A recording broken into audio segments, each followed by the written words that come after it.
check 1 2 1 2. Mic check.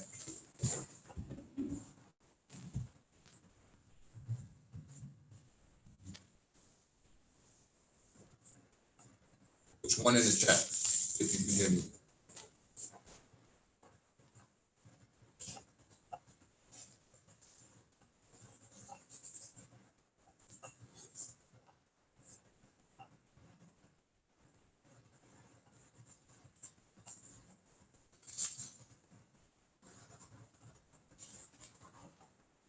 See if anybody can hear me. Anybody hear me?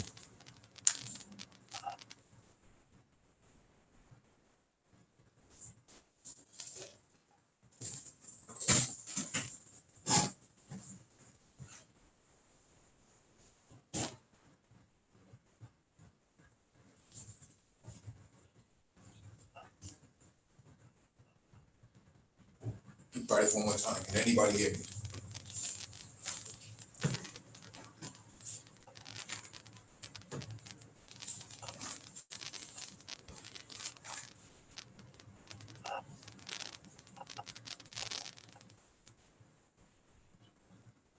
All right. Here's Net. What's going on? Mike Hamilton. What's going on? Rainy Woman. Good evening to you.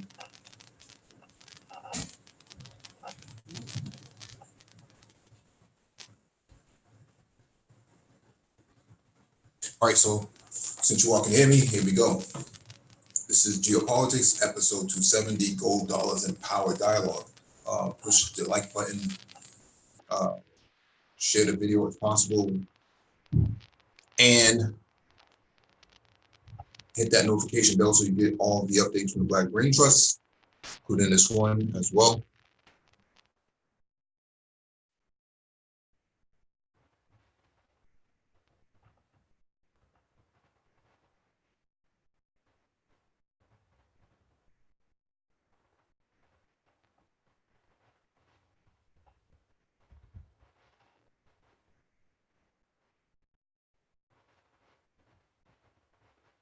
Wait for people to come in.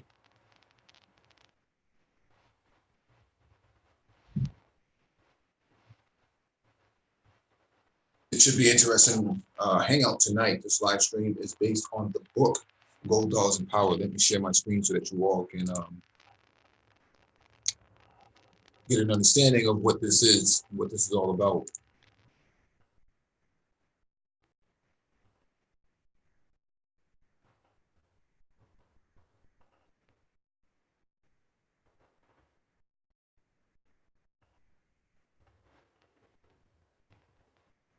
So the book is Gold, Dollars, and Power, The Politics of International Monetary Relations, 1958 to 1971, The New Cold War History. Book was published in 2007 by Francis Gavin.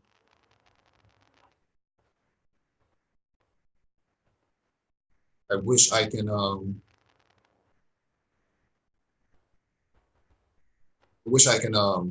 show you the contents. So we can.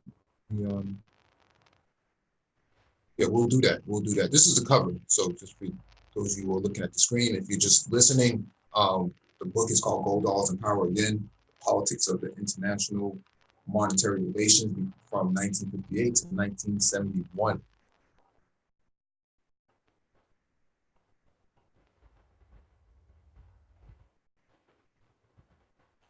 You should have considerable amount of people coming in. Maybe Black Gnostics may come in. Some of the Black Brain Trust members, a couple of the Black Brain Trust members should show up. We did a poll some months ago, probably back in May, and we had a considerable amount of people who voted to actually have this hangout, and we pushed it back a couple of times because we didn't have enough buy-in for the days that we wanted to do it. Sunday seems to be the most opportune day to do it. There's no other live streams going right now, hopefully, and the people who did vote on it should be available for this. So give people some time to come in. If you want to join, let us know in the chat, and then what happens is we'll get you on to the panel.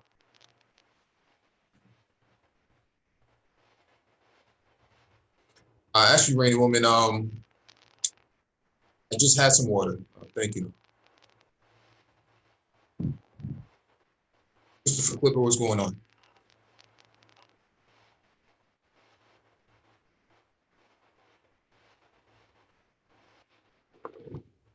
Let's see what happens.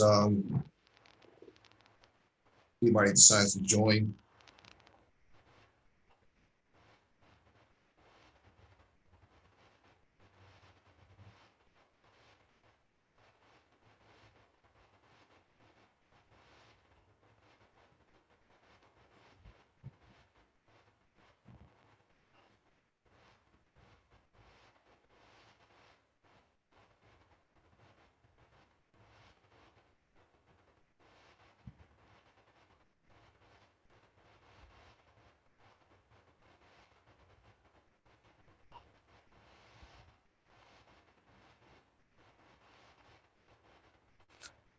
All right, let me just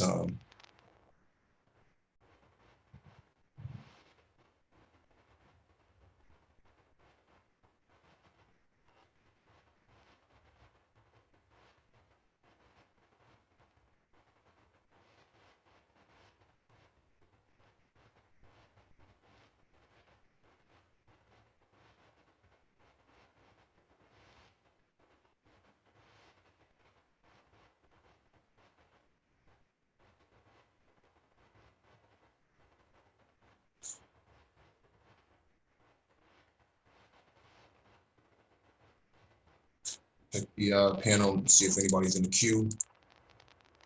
No one's in the queue yet.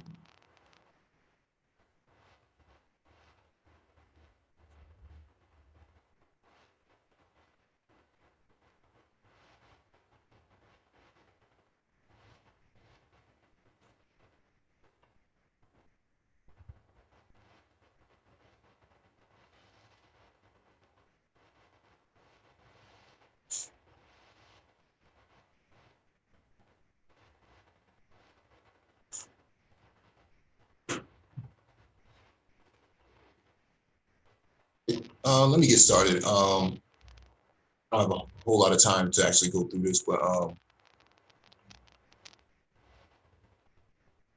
me get started.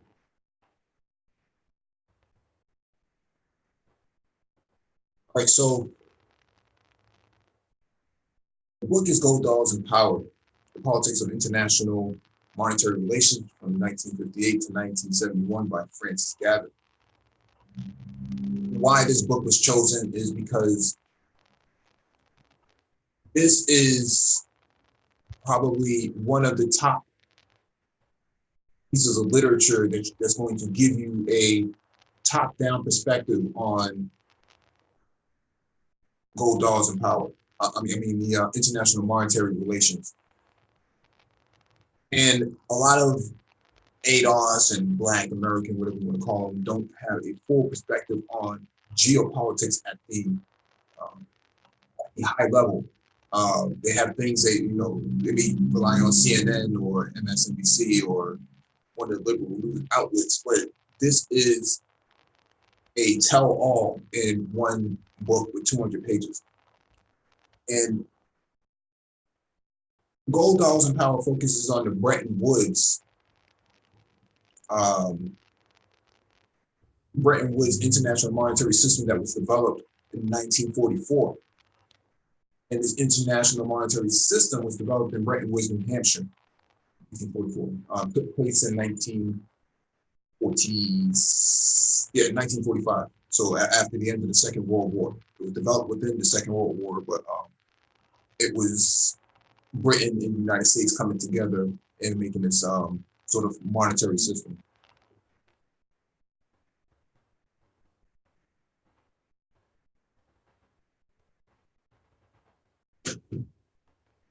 Give me 1 second.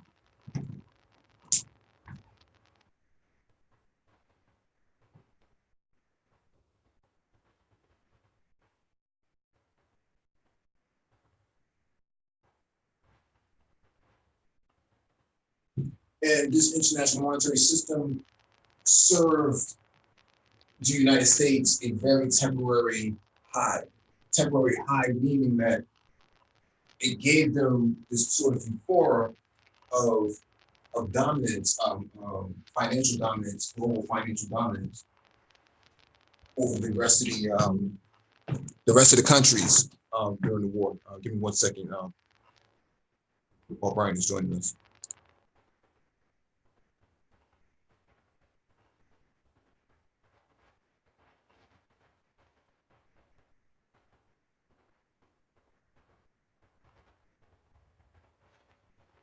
And the British sterling at the time was going head to head with the U.S. And Britain at one point prior to World War II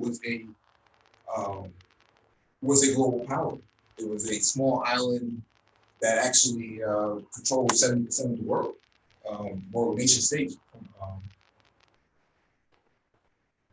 from outside of Europe. So there was a sense of during World War II, what would happen? Who would be the new financial powerhouse? And that turned out to be the United States through the Bretton Woods Act. Paul Bryant, what's going on? Good evening, bro. How are you? Can you hear me? I don't think you can hear me. Can you hear me?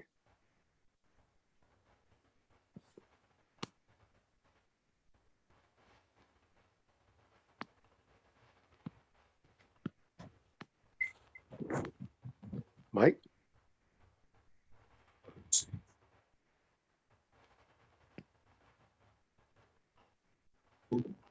Can you hear me? Paul Bryant, are you talking or I can hear you. Can you hear me now?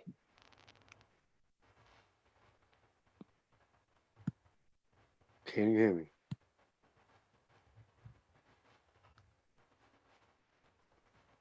Hello?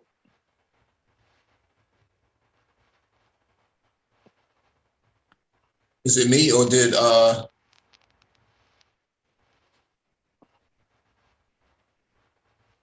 can't hear Paul Bryant. Can you hear me?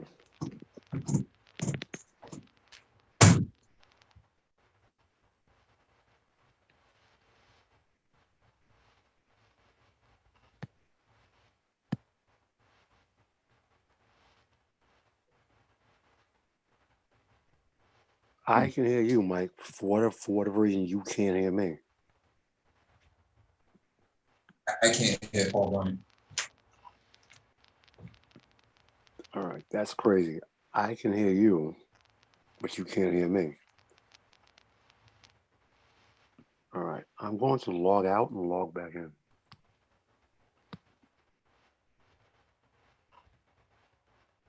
Let me log off. Well, I think Paul Bryant just logged in.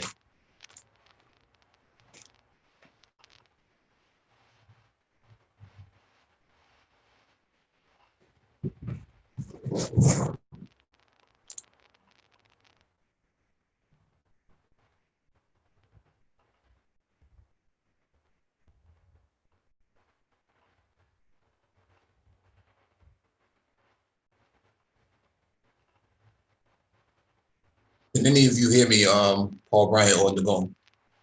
I can hear you, Mike. Can you hear me?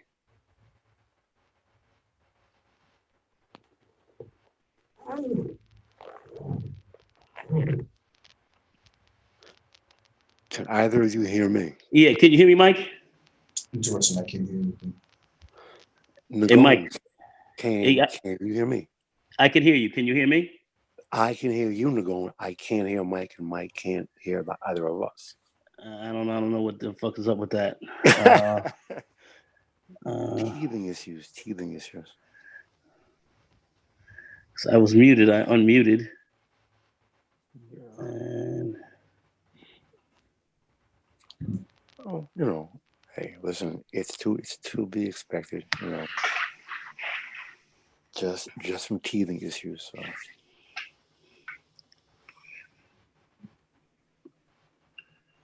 All right. Okay, you can hear me, right, Paul? I hear you just fine. All right, I hear you just fine as well.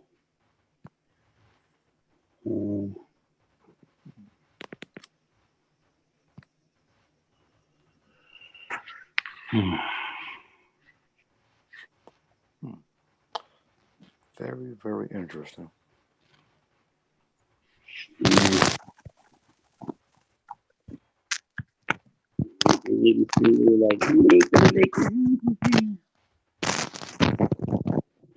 Mike may need to stop the stream, log out, and restart the whole thing again. I don't know. Hopefully, he doesn't have to do that. Yeah, hopefully, sure. Pretty woman, I am absolutely not singing any songs. That is absolutely not going down. All right, let's see what we got going on here. Mike Vincent, he just came through. Let me see. On YouTube. Yeah. Live. Can you guys hear me? I can hear you. Can you hear me? I can hear you. You can hear me? Okay, you can hear me, Mike, right? I can hear you. Okay. I can hear Paul, and I can hear you as well. All right, Mike, I can hear you. I can hear Nagone. Can both of you hear me? Yeah, yes. I can hear you. Okay. Someone has some feedback. That might be me. I'll mute up for a few seconds. Could be me. Can you hear me? Mute?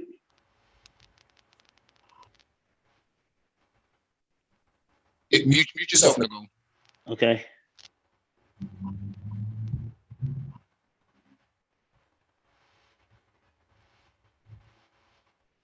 All right, let me yeah, that's me. That's me. Sorry.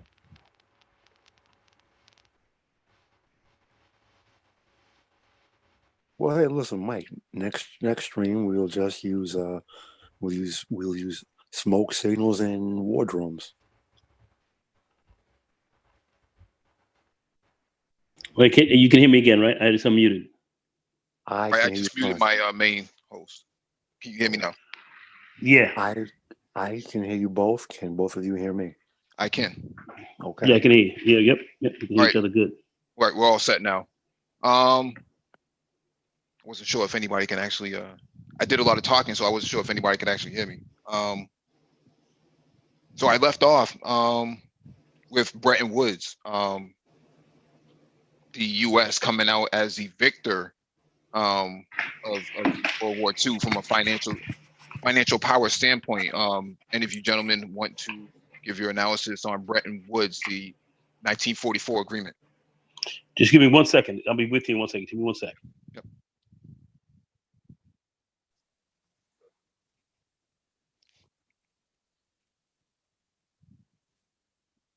Yeah, I will defer to Nagone, and then I'll add my piece after he goes. All right, go ahead. No, I'll let him go. I'll let him go first. Okay. Okay. Yeah. Okay. I'm here real quick. Yeah. Now, what was the question, Mike? Bretton Woods 1944 agreement. What's your analysis on that? United States, from my standpoint, and from the teachings of the book, says that the United States came out as the victor. The sterling pound was not able to become a convertible. So, yeah, I mean, absolutely.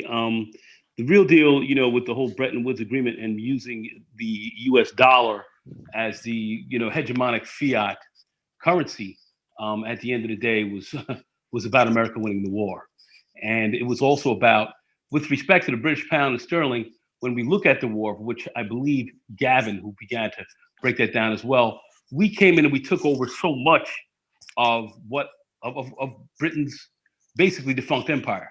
So what they lost came to us. So we took that over, and much of that war was fought around us dismantling the British Empire. Let's be very cold hard, true about that. Even though we became very powerful in the European theater, along with the with the Russians. Let's be very honest about that, which was bought out. Our current our fiat system was really bought to control the theater of Europe and to ultimately bring, at the end of the day, Britain underneath our thumb. So we came out the ultimate victor, and our hegemony really started in a very big way from there. So Gav is actually correct about that. That's exactly how that really went down. And then how we formed that system and what was formed after that was definitely about American economic hegemony, of which was warned against by its economic setup by people like John Maynard Keynes and others who looked at this as a system that would be ultimately unsustainable, of which was predicted then over 75 years ago. And we have seen that certainly to come out to be true through a series of issues that have come to really affect the Bretton Woods system that we'll get into a little bit later in this discussion. But the initial statement on the Gavin conclusion is absolutely correct. So that's my take. If that answers your question. Yeah, it does. Paul Bryant. Yeah, 1,000%. The only thing that I can do, the only thing that I can add to what Nagon just provided us with some very cogent analysis would be to say that after the war, during the war, Britain did not have the industrial capacity that the U.S. had. So the U.S., the military industrial complex exploded during the war. So after the war, Britain itself had to physically rebuild. Britain could not hold on to the last remaining of the crown jewels, that being India. So out of pure spite, they cut India in half along religious lines, and they created Pakistan out of India and sent all the Muslims to Pakistan and left the Hindus to what we now know as India. So that further exacerbated the downfall of what remained of the British Empire. So, and I really can't add much to what Nagon said. The U.S. was poised with the industrial infrastructure to become the world's dominant superpower. So you see that from manufacturing, you see that from economics. It really was an absolutely bold power move. Yeah, and that's a good point that you brought up about the ability, the necessity to rebuild, and that Britain didn't have that power, right? It didn't have the human capital to do it. The United States was unaffected by the war in that regard because none of their interior was destroyed by from the war at all. It was unaffected. And how this affects melanated people, Black people, was that after the war, you had the Windrush dilemma that brought a lot of Caribbeans up to Britain to help rebuild Britain and not 100% give them full citizenship as we know today. But that's how a lot of Black people got into Britain as we know it today. Yeah, they were de facto, how would I say, workers, rebuilding force of Britain, and they only, they needed their labor, and that's what had after the blitzes and so forth that you had in England. The place was wrecked. They had to rebuild it, and also after the war, you have to understand 2/3 of the world's gold reserves really were held by the United States, with 1/3 of the world, especially the West, had the other piece. So we controlled a great degree of gold, and therefore that's what attached everyone else to the dollar, because we had that level of economic power. We were definitely untouched. We weren't hit, and we were really put in a very superior position. What you have to understand, and what really Gavin talks about, because there's a lot of complexities that he tried to get into. Even though the book's not that long, what I like to do is I like to simplify things. That's what I like to simplify, and the simplification of this really comes down with ultimate American hegemony and power. And at the end of the day, the dollar, the gold, the dollar was tied to the power of the United States and really helping to rebuild Europe and so forth, and keeping ourselves in economic and, yes, militaristic control of the European theater.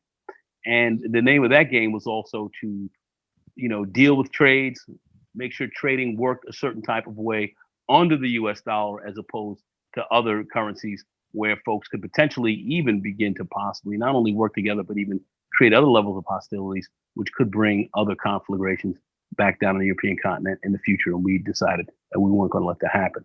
The system itself was flawed, but it was a political system that was overlaid with certain types of economic, with a certain economic overlay, to basically control it. And we designed certain types of systems, mainly the IMF and the World Bank, and and the IMF, the International Monetary Fund, Yes, sir.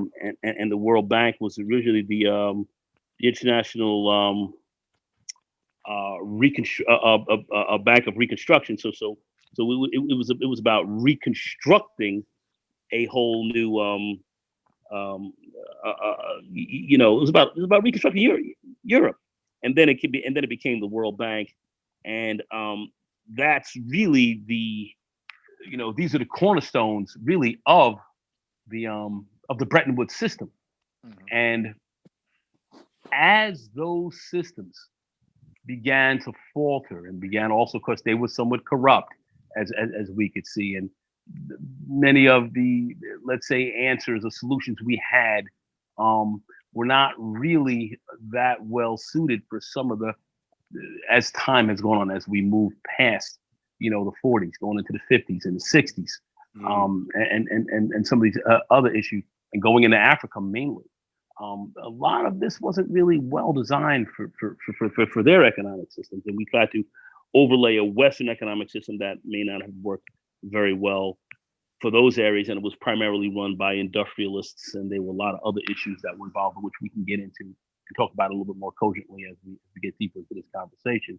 But these two institutions, the IMF, National Monetary Fund, which was basically there to help to fund poor nations, to fund some of their projects and what they needed to have done to build their countries and keep them from accruing, are you ready for this, a lot of heavy debts, of which they, of course, acquired with the IMF, which was really crazy.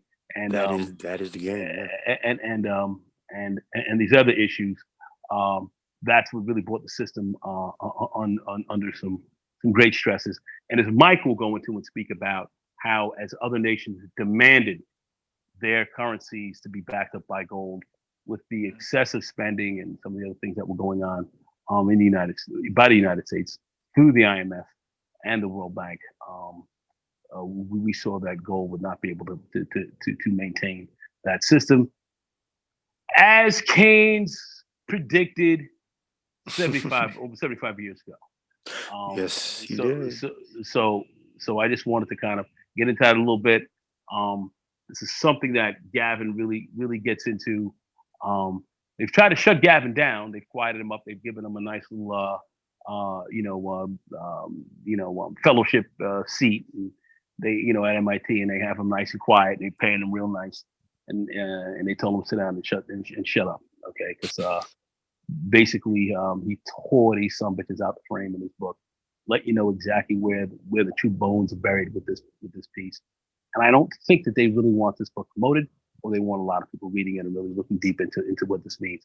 The reason why I say that, and I go more into depth, because when we look at the fall down of the IMF and so forth, and we look at the rise of China, we look at their role they're playing in Africa, this is very problematic for United States dollar hegemony right now. And this is a big issue, and we need to start to call on that. Where's BGS also? I thought he was going to be here because I was really anticipating him to be here as well. He had a pretty long hangout last night. So okay, so he had a long hangout, so he's hungover. All right. Anyway, but I would definitely like to get some of his input on this, because This is some butter laid stuff, and nobody's talking about this. Anyway, go ahead. You made some points that when I try to bring these points up to a lot of people, I get a tremendous amount of pushback because I hear people with emotional arguments and I hear people with hashtags and they need to do this and we need to do this. And people do not understand how politics, finance, international banking, power structures, how these things actually work. Okay, so this is why I always beat that dead horse of you have to understand geopolitics and you have to study history because studying history informs your present and helps you to predict the future. So this book clearly and cogently gives you a brief synopsis and shows you a bit of the blueprint to how nations go about statecraft and shaping the world. So if you as an individual do not understand that and you cannot see past the street level or what is strictly in front of your face, you will never accomplish anything because screaming and protesting when you're not understanding how statecraft is conducted, how these people sit in rooms and use things like what you mentioned the name John Maynard Keynes and Adam Smith and the wealth of nations, and it's a intricately interlaced web that they weave. Money, international banking and finance, politics, military, population control, all of these factors that people do not truly understand and how these things work. So Well, these are things that I'm sorry, man. Go ahead. no, good point. Mike, go ahead, Mike. No, I was just gonna say that to people in the chat, the chapters are not available from Amazon's site, so we're only going to read from the table of contents, and we'll start from there. Go ahead and finish. No, Mike, go ahead. So start rocking and rolling. Yeah, hit it, bro. Yeah, we discussed Bretton Woods already, which is chapter 1, and the post-war international monetary relations. Everybody lost out. Who was not the U.S. Britain was the biggest loser out of one of the biggest losers out of all of this, probably second biggest. And third biggest loser was France. France did not benefit from the Bretton Woods international monetary system at all. Their franc was actually the victim of this whole entire thing. The sterling was somewhat salvageable, but started facing issues as they got into Kennedy's era.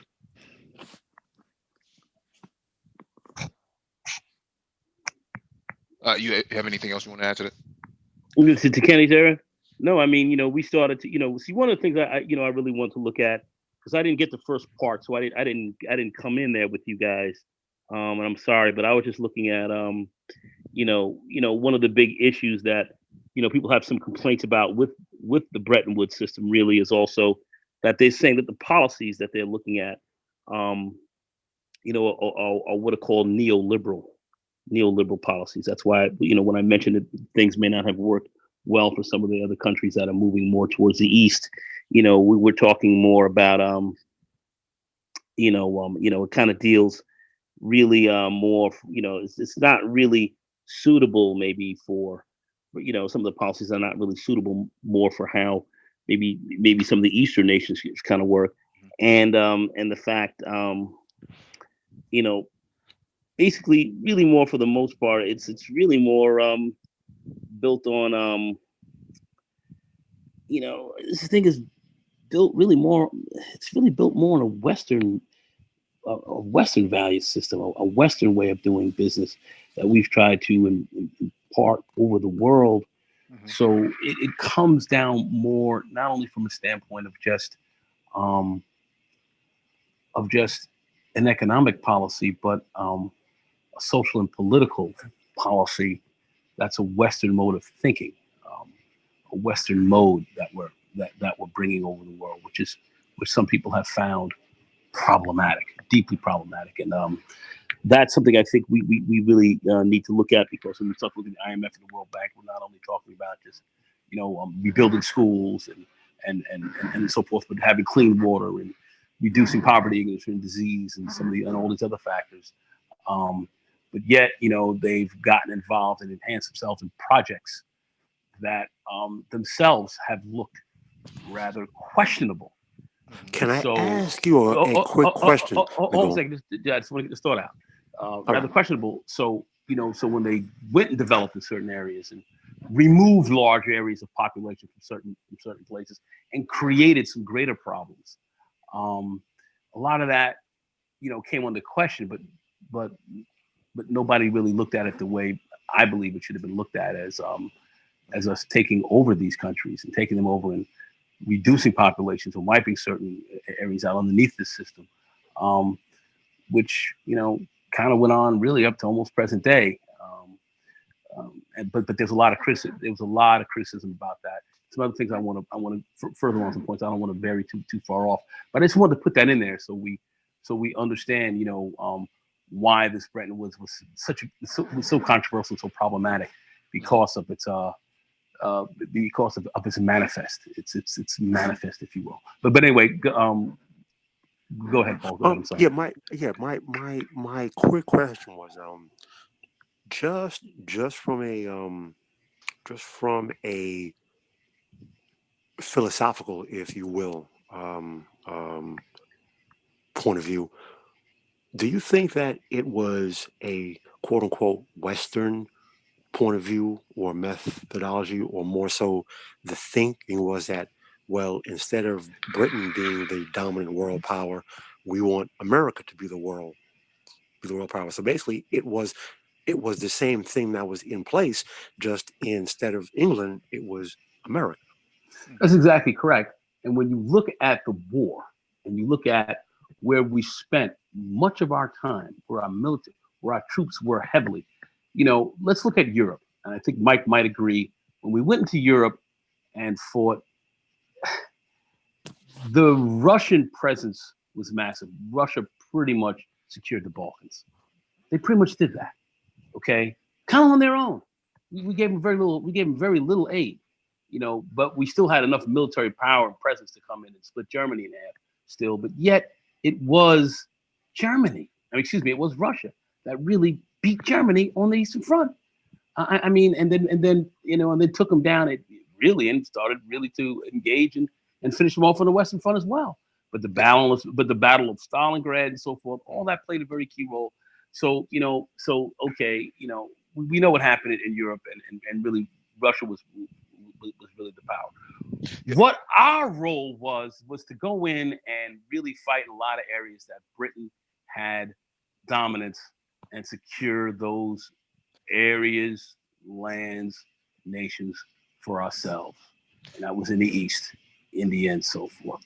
And we basically took over the fall of their empire. What they previously had, we took over. And that's a good point about the Battle of Stalingrad, because the Russians faced down 100 divisions of the German military, whereas the Americans came in with the rest of the West, and faced down only 10.5 divisions of the German military on the Western flank. So, and a lot of that stuff was all booby trapped. It wasn't like it was anybody really there fighting. And that was the beginning of the end of the war for the Germans. But remember, as wow, the Germans came in there with over 1 million man force and rolled up into that area. Russia had to face them alone, and Russia basically in that battle they lost close to 4 million people fighting a conflict. They don't even know how many people. They didn't even have enough weapons. They had to pick up rocks and things like that. So and then. But I want to make sure that we get the other panelists and BGS has joined us and DE. Oh yeah, BGS. I definitely want to get it, but I want to make that point that it was really Russia that stopped German. The German hegemony, because Germany at that time had the strongest military force on earth. And was ultimately stopped. Of course, the Russian would have played a huge role in that. It certainly did. And these guys were not really prepared for that, and they engaged at the wrong time. And Hitler was a dumb fuck. Was a dumb fucker. At the end of the day, no, he was a dumb fucker. Too front. No, he was. They did not did the same. listen They to did the his same two thing. best military leaders. Yeah, I He mean, so didn't they listen did to Rommel and Admiral Dönitz. Had he listened to those two, things literally could have been 100% different. I mean, the First World War would tell you that, but that's what happened. But really, United States' role, really big in the Second World War, was to secure the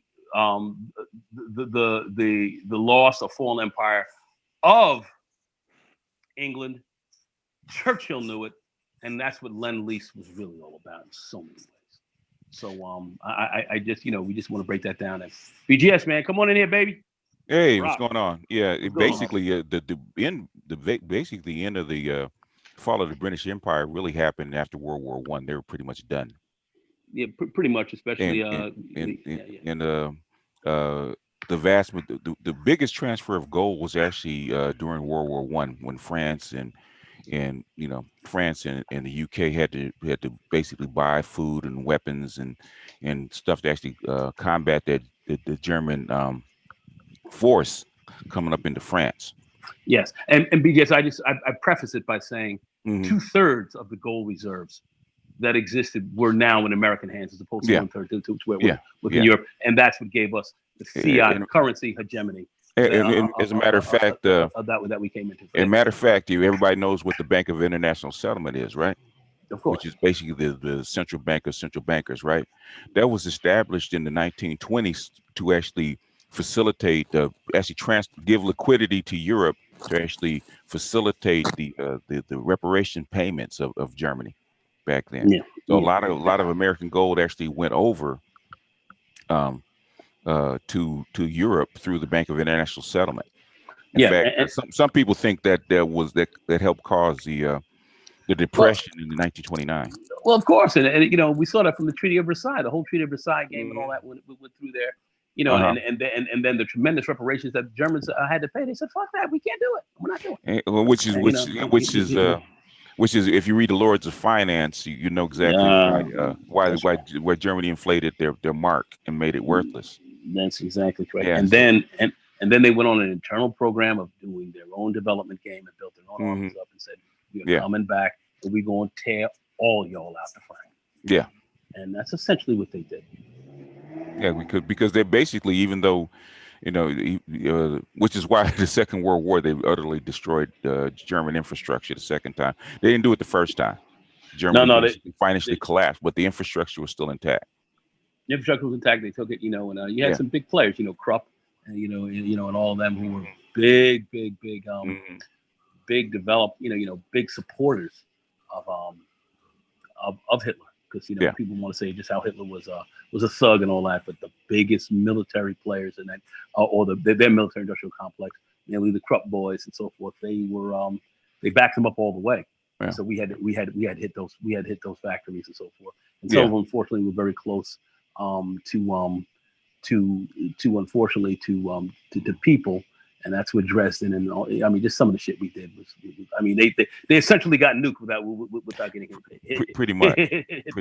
Yeah. Pretty much. Yeah. It's a very starting in basically after the fall of Napoleon. The Germany and Europe has a long history about what led up to where we are, where we are now, but right up to World War II. It's a very long history. Right, but it took Germany less than 40 years to put itself to the top 3 most powerful economies on Earth. From what time frame? After the war. That was all paid for. That was paid for by the United States. My father. Somebody does. I think that's Nagone. I think he's moving around. Shadow box. Yeah, I think he's shadow box. I think is it your mic or is it my mic? No, my mic is cool. I'm sitting here, my garage door is front open, and I'm just sitting here in my garage. Yeah, but there's a lot of feedback coming from you. You sure it's me? I was getting ready to say something. Anyway, I'll meet up. I'm sitting out here caffeine outside. You know, I'm still around.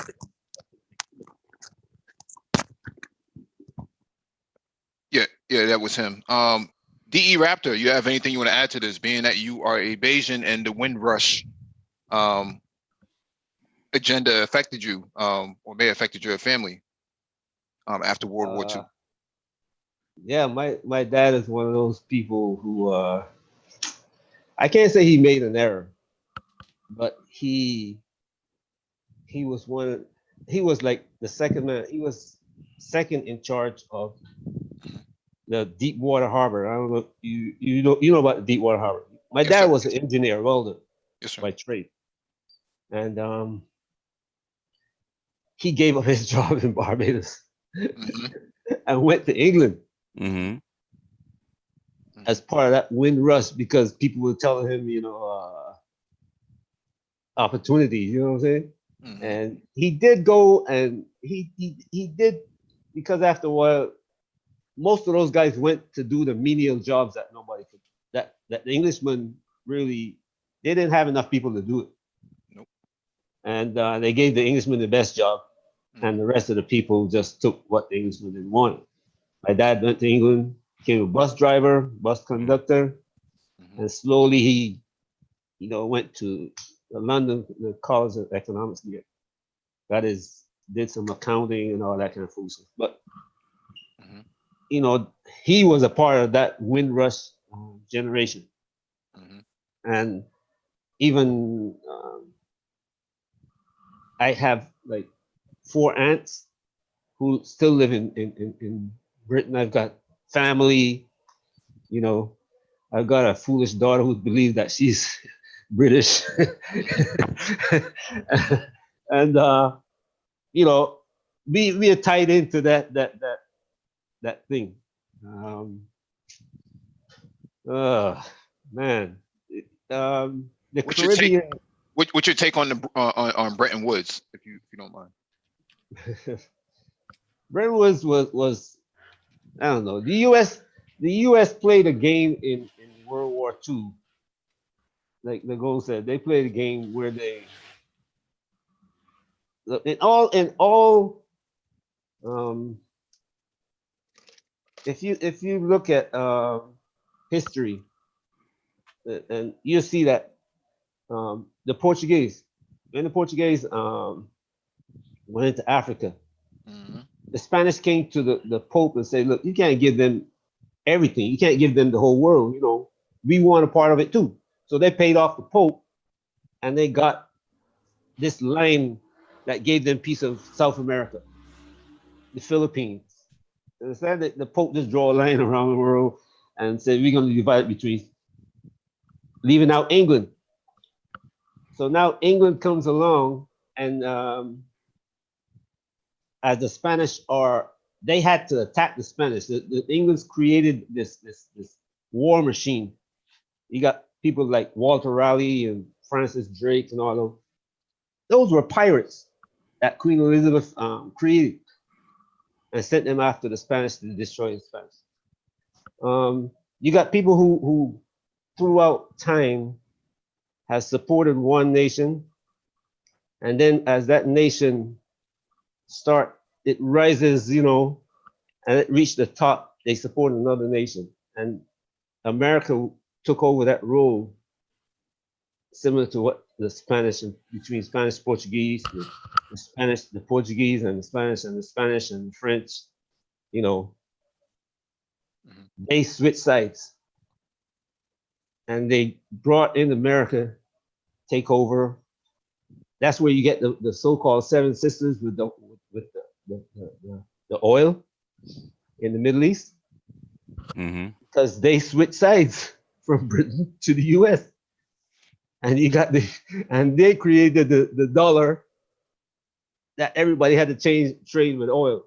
So this Bretton Woods system wasn't really the U.S. didn't fall into it, and like the goal said, they were warned against it, but they couldn't, because the corporations that were pushing it, they were from France, Britain.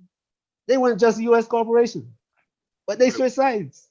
Mhm. You see what I'm saying? And when the big boys switch sides, it's now like you got the chemical industry, the pharmaceutical industry. All these guys are joined together as one when they were separate before. So when they make a decision, when when Bayer makes a decision, Mhm. you know, because they talked to the American pharmaceutical company, and the two of them came to the same conclusion. You know what? We're going to do this, and America has to go along with it, and that's what happened to Britain. Britain, they it it essentially let Russia um, um, keep Berlin, really, Yeah, well, no, or to some extent. Churchill, if you know about Prussia, okay, Right. East Germany is Prussia, and Berlin was the Yeah, capital of Prussia, Russia, right? and Prussia is actually what formed the German state. And I think I was reading this in the Iron Kingdom where Churchill had said that the cancer in Europe is basically Prussia, Russia. and they wanted to get Prussia out of Western Europe. And since you had just attacked or killed 23 million Russians, what better way to get rid of Prussia than hand them over to your enemy, Russia. to their enemy, which is Russia? The thing is, You can, what they didn't figure, what they didn't count on is Prussia making a deal with the Russians, with the Soviets. See, but if you look Hey, at, you hey, can look at the you got same a lot of, Prussian. you have a lot of static, brother. Please mute yourself. You got to shorten I don't know. your, I don't know you got why to shorten your headset or what? Because it sounds like a short. You can look at what You got. happened. Oh. Oh, Go ahead, sorry. D. Go ahead. You can look at what happened Mm-hmm. after the so-called wall fell, because that was a deal also. But after the so-called Berlin Wall fell, Mm-hmm. East Germany pretty much came in and began to run the rest of Germany again. They never stopped. The thing So is, I mean, we think that the Prussians left, all the Prussians left West Germany, but they never did. In fact, if you read, I think it was an article that I can't remember the name of the German. I think it's DW. I can't remember the name of the German magazine. DW. Yes, DW.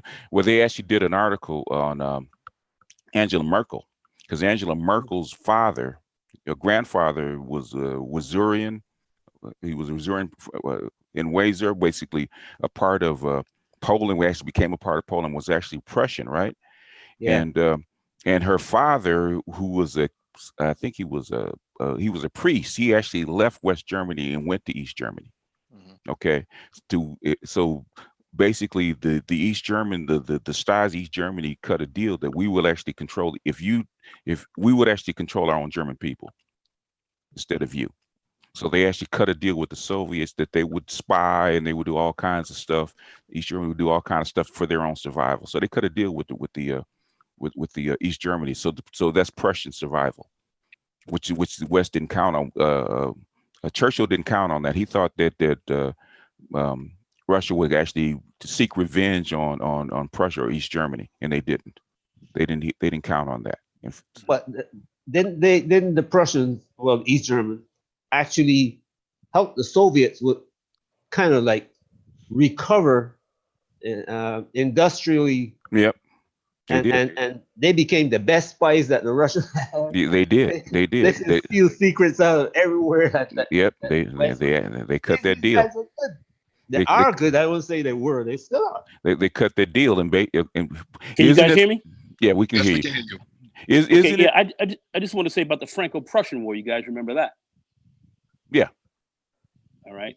VGS, do you remember some of the key factors that went on with the Franco-Prussian War and why it kind of evolved? Okay.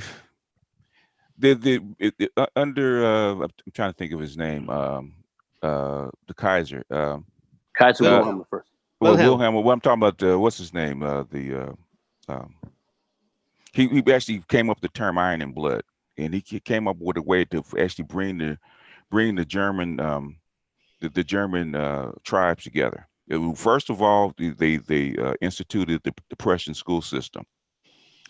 Secondly, because they needed cooperative Germans to keep with the what happened to under Napoleon from happening again, which is in Central Europe. So they actually forged together the German tribes, and the first war they fought was I think it was against Austria. The Austria-Hungary, yeah. The Austrian War, and that was actually a test to actually prove German power. Okay. Now, yeah, go ahead. What role did Russia play? Because Kaiser Wilhelm and the Tsar were related. What role did they play? Remember? Well, basically, you got to go back to Catherine the Great, who was a Prussian princess. Now we talking. They're related. You see, they were related. Hang on a second. This thing has been going on a long time, and we saw it even move well up into the Crimean War, played itself out in the First World War, which of course we were knocking out which we were kind of ending the Ottoman Empire, if you will. It was coming to its final close, which was closed out finally at the end of the First World War. But this was something that had been evolving for well over, for centuries. We can even look at this thing. We can even look at it back from the 14th century when this thing started to evolve from the Battle of Agincourt. You guys don't remember that, which really went in, and then you had the 100 Years' War and the 30 Years' War, all stuff after that. All of this is all related. It's all related. It's all connected. It's the same game. It's the same game, and it ultimately culminated at the end of the Second World War. To be very frank, that's how this thing really ended, and they lost through some rather stupid moves. But the Russian, Prussian, and France kind of battling for hegemony, through the land was a constant factor that went on for over 500 years. Then England playing the great power game by trying with the balance of power. That's exactly right. So they will weigh in on one side or the other, depending on who was strongest. That's exactly. Why do you think Poland was the first country that Hitler invaded? Because in his mind, he was trying to rebuild the former German Empire. And he had to keep Russia. Well, what he was trying to get to keep Russia at bay. That's what the whole the Treaty of Brest-Litovsk was all about. If you guys, you got to remember. You got to remember when the czars got deposed. That is when the Western Europe really started attacking the Soviet Union, not necessarily because they were enemies, but because they deposed their cousins. They pushed them out. Cousins. They moved them out. That's right. Moved them out. Yeah. Yep, and England, Germany, and Russia, they were all related. They were all cousins, first cousins. Nicholas and Wilhelm, they looked exactly the same. Prince Philip, who's married to the current they look Queen like of England, is German. Yeah, well, the ascendancy to the English crown came very heavily from the German aristocracy. So, from the queenships. But anyway, we need to get to chapter 2. Okay. Yeah, chapter 2 is the cost of commitment, Eisenhower, Europe, and the American balance of payment crisis. What's you guys take on that? There was I'm trying to remember somebody sent me something and basically the balance of payments means that when you send out dollars, or actually spend dollars or in a foreign country, it's supposed to be backed by something, gold, as a matter of fact. And the thing is, their commitment as far as NATO and the other commitments that they had actually control this new Western European empire cost a lot of money. And when you spend that money out to certain people, that's a debt. So the thing is, the cost of commitment is NATO was costing them a tremendous amount of money to actually the troops and for them to be fed and to rebuild Europe. All that kind of stuff costs. But the thing is that those dollars are actually can be exchanged for gold, because that was gold convertibility. So the thing is, you had other countries like Germany and France and even the UK converting those dollars back into gold. So basically, that started draining your gold. So the thing is, the cost of commitment to actually basically number one, keep Russia off of Soviet Union off of Europe's ass, but also to keep Germany, the UK, and France from fighting again, which is what NATO actually was, cost a lot of money. And from the very beginning, Eisenhower was saying, okay, at some point we're going to have to redeploy, pull our troops out and let them go for themselves, because this is costing us way too much money in treasure. Mhm. Paul Bryant.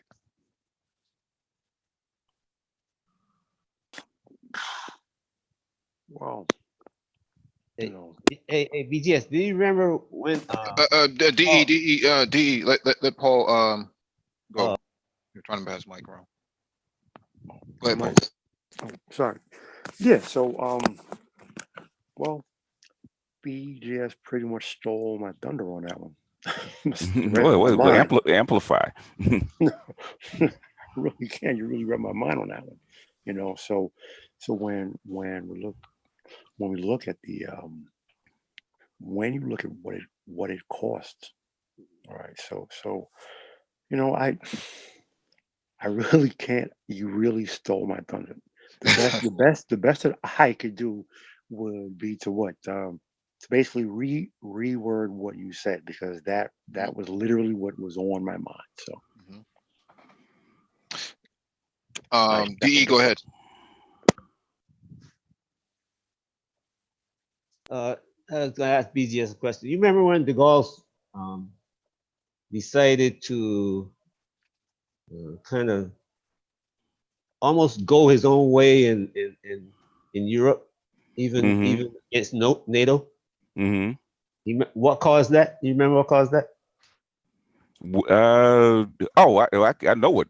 Well, there's several things that caused it. Number one, that's the French. Number two, what caused it is basically the what do they call it? The Suez crisis, when basically French and the British try to take it. well, the French, they already had it, but they were trying to actually consolidate power against Egypt. Egypt wanted to go its own way and have the Suez for themselves. So basically, the French and the British said, "We built this. We're not going to let you have it." And they brought in the Israelis, and instead of United States bringing in troops, what Eisenhower said, "Look, okay, your economy is shit. And if you want your economy to remain shit and actually get worse, you can stay there. But if you don't back off, we're pulling NATO, we're pulling everything, pulling all our money, and basically the Bretton Woods thing that you were counting on to actually rebuild your system is dead. And we're just gonna keep all the gold, and we're gonna withdraw back into our borders, and it's up to you." And guess what Britain and France did? They backed off. That's how we got control. That's how we got control of the Middle East. Middle East, yes. Yep. Which I understand why Gavin just gave just that little couple of paragraphs to it, because he could have expanded on it, and I'm sure it was not something that that was probably would have been popular. So I'm sure he mentioned it, but he didn't really expand upon it. But if you think about it, that was a power play by Eisenhower, and the French didn't take it very well, especially de Gaulle. That's a fact. Mike, what was the question again? Because I didn't know if you had asked me. Oh, this was about chapter. We're in chapter 2, so if you read the screen, the cost of commitment. Yeah, the cost of commitment. Eisenhower, Europe, and the American balance of payment crisis. Yeah, well, the cost of commitment was it what brought down the Bretton Woods system to a large extent. Now, I don't say it was a cost of commitment, because then we started to move further on. That's why other countries, mainly France, really started to demand their dollars be their dollars or their currency. They wanted to get gold for their currency, because what did they start to see? BGS, you can probably back us up, and maybe Paul and DE would see as well. I was going to finish. That they saw, that the United States was spending, our very deep spending. We were funding a lot of projects and so forth. But one of the key things we were doing too was funding a very strong military presence. Funding. That's true. And also, we're buying European companies with our dollars. We're buying European company with our dollars. We were overspending. And so what the Europeans ultimately saw by France also, these guys are taking over. They have everything. All right, fine. But this system might collapse at some point in time.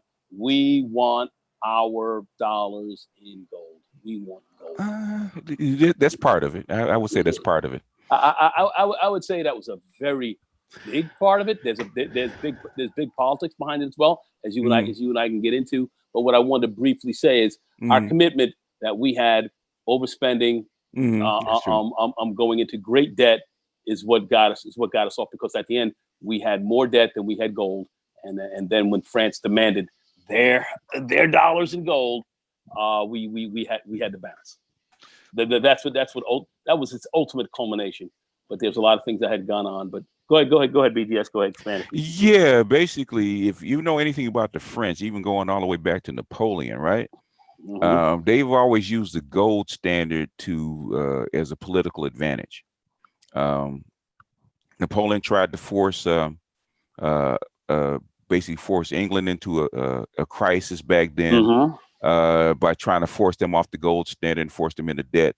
That's one of the things that actually triggered World War I, because Germany wanted their piece of the pie as far as on the continent of Africa, right?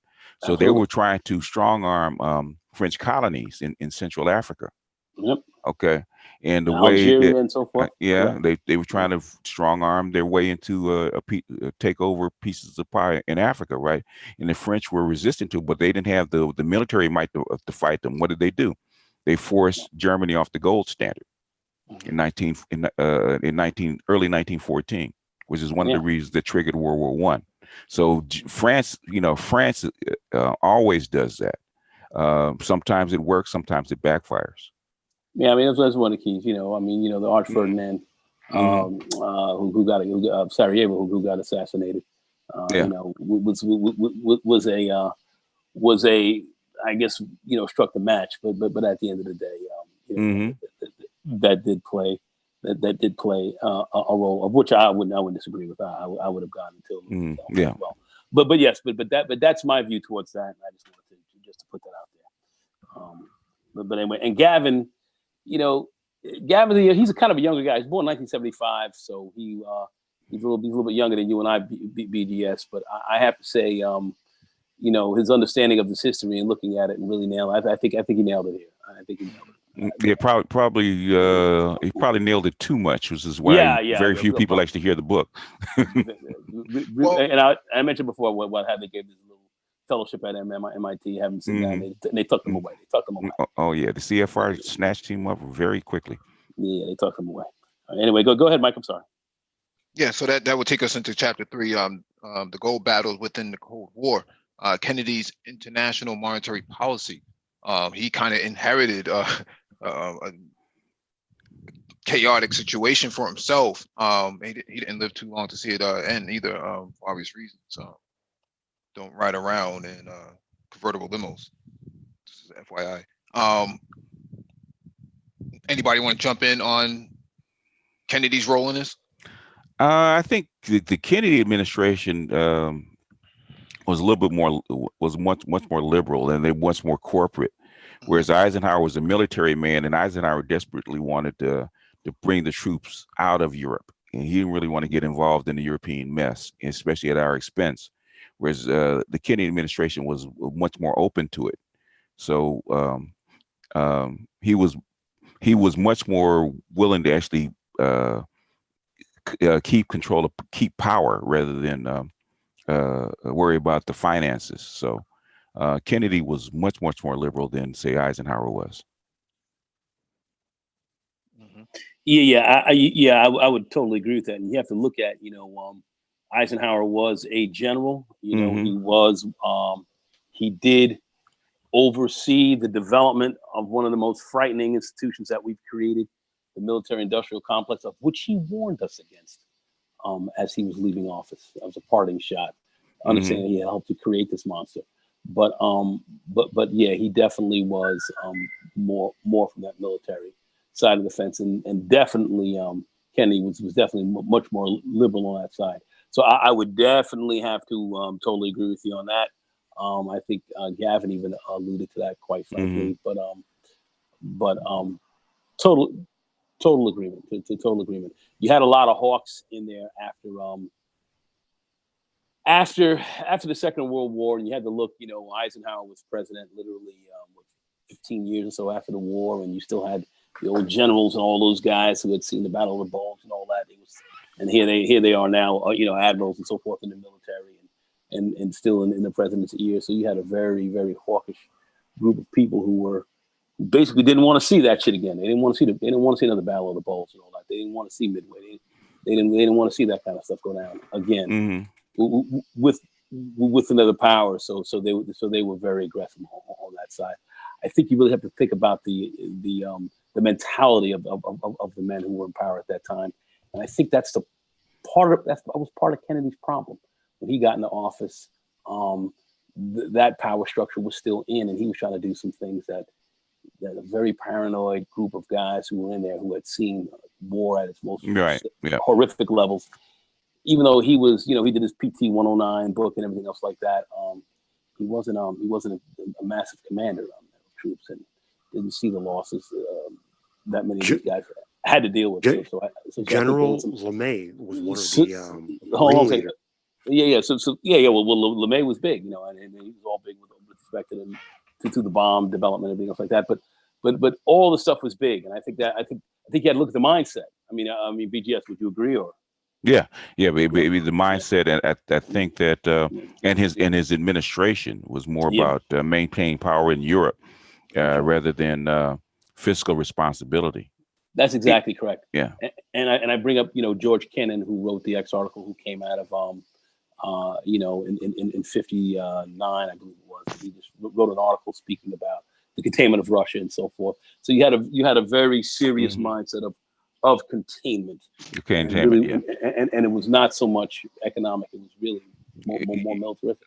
Even with advisors in Indochina, which is Vietnam at the time, that was under Kennedy, which is of the communist uprising, basically. Yes. Accurate. Right.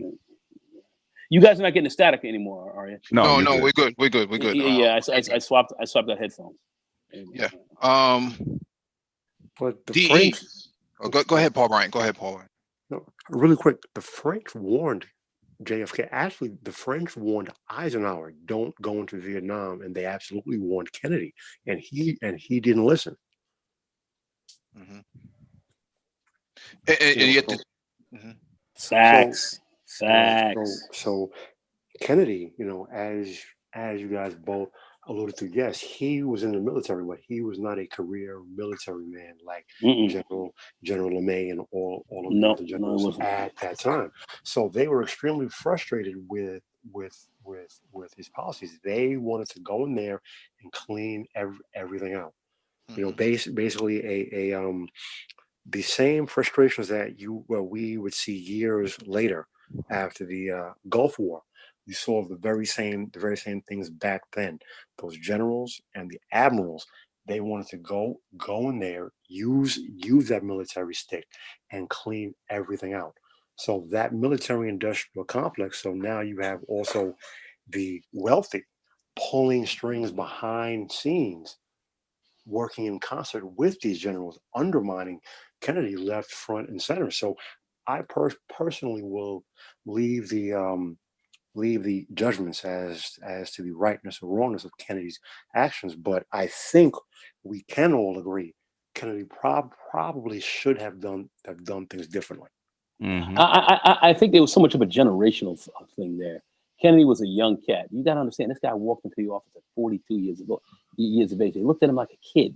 They thought, and you had a lot of these guys that came out of a savage war, just a few years earlier. You're looking at 1960. You're looking at 45 that ended. You're looking at 15 years. Wasn't a long time.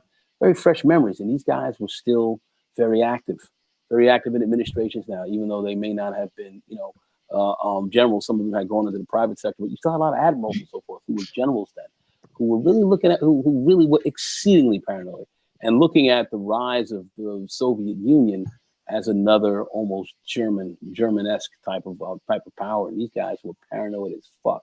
And I really think Kennedy, for his time, as smart as he was, as far as book smart and a thinker. I think he was well read as he was and as intelligent as he was. He underestimated what he was dealing with. He did not estimate what was around him properly. And I believe Eisenhower tried to warn him. Let's let DE get in. If DE, if you have anything you want to offer to the discussion. Right. These guys talk about the inexperience of Kennedy and all that. I agree with all of that. But one thing that I don't know too much about this, but I think that the domestic policy had a lot to do with Kennedy. I think he tried to make deals with these people because Black people all over the country would start to say, you know what, we want equal rights. And then the younger Caucasian kids were joining with the Black people against their elders. You understand what I'm saying? They were saying, no, we don't want any more war. We want you to settle this racial thing. We want everybody equal. You got peace, love, and cocaine at the time. You know what I'm saying? Or heroin, was it? So Kennedy had to deal with that, and he had to make deals with, in my opinion, he had to make deals with the old guys, like the Eisenhower crew that was left over. The people who ran the country, you know, who were internationalists. You know, so he had to make deals with that. That's along with what you guys said. I think this played a big part in how Kennedy dealt with things. There was a lot of geopolitical forces pulling them in multiple directions, which contributed to that. I think, like DE is speaking to. You also have to take into consideration the amount of the height of what was going on at the time. You had the Cuban Missile Crisis. You had the emergence of Vietnam. You had ongoings in Latin America, assassinations, Patrice Lumumba in Africa, in the whole African theater that was up for grabs, and there's a variety of things that was going on. And like Nagon was saying, I think because of Kennedy's age, that maybe his lack of experience, he wasn't the political ape, so to speak, as Eisenhower and those other guys were. And they were like, you know, let's get this guy up out of here, man. He just not cut for the job, and he didn't see any sort of any fruition from this whole Bretton Woods thing. The policies he added in place, he kind of inherited from Eisenhower. Well, yeah, he didn't change very much. Mike, it's very funny that you say that, because within 6 months of Kennedy being shot and LBJ going from vice president to president, every policy that the military-industrial complex brought across Kennedy's desk, and he said no, LBJ instituted every single last one of those policies. Right? It is my point that I posit that a statement was made. Either you get with the program, or we'll put a bullet in your brain the same way we did to him.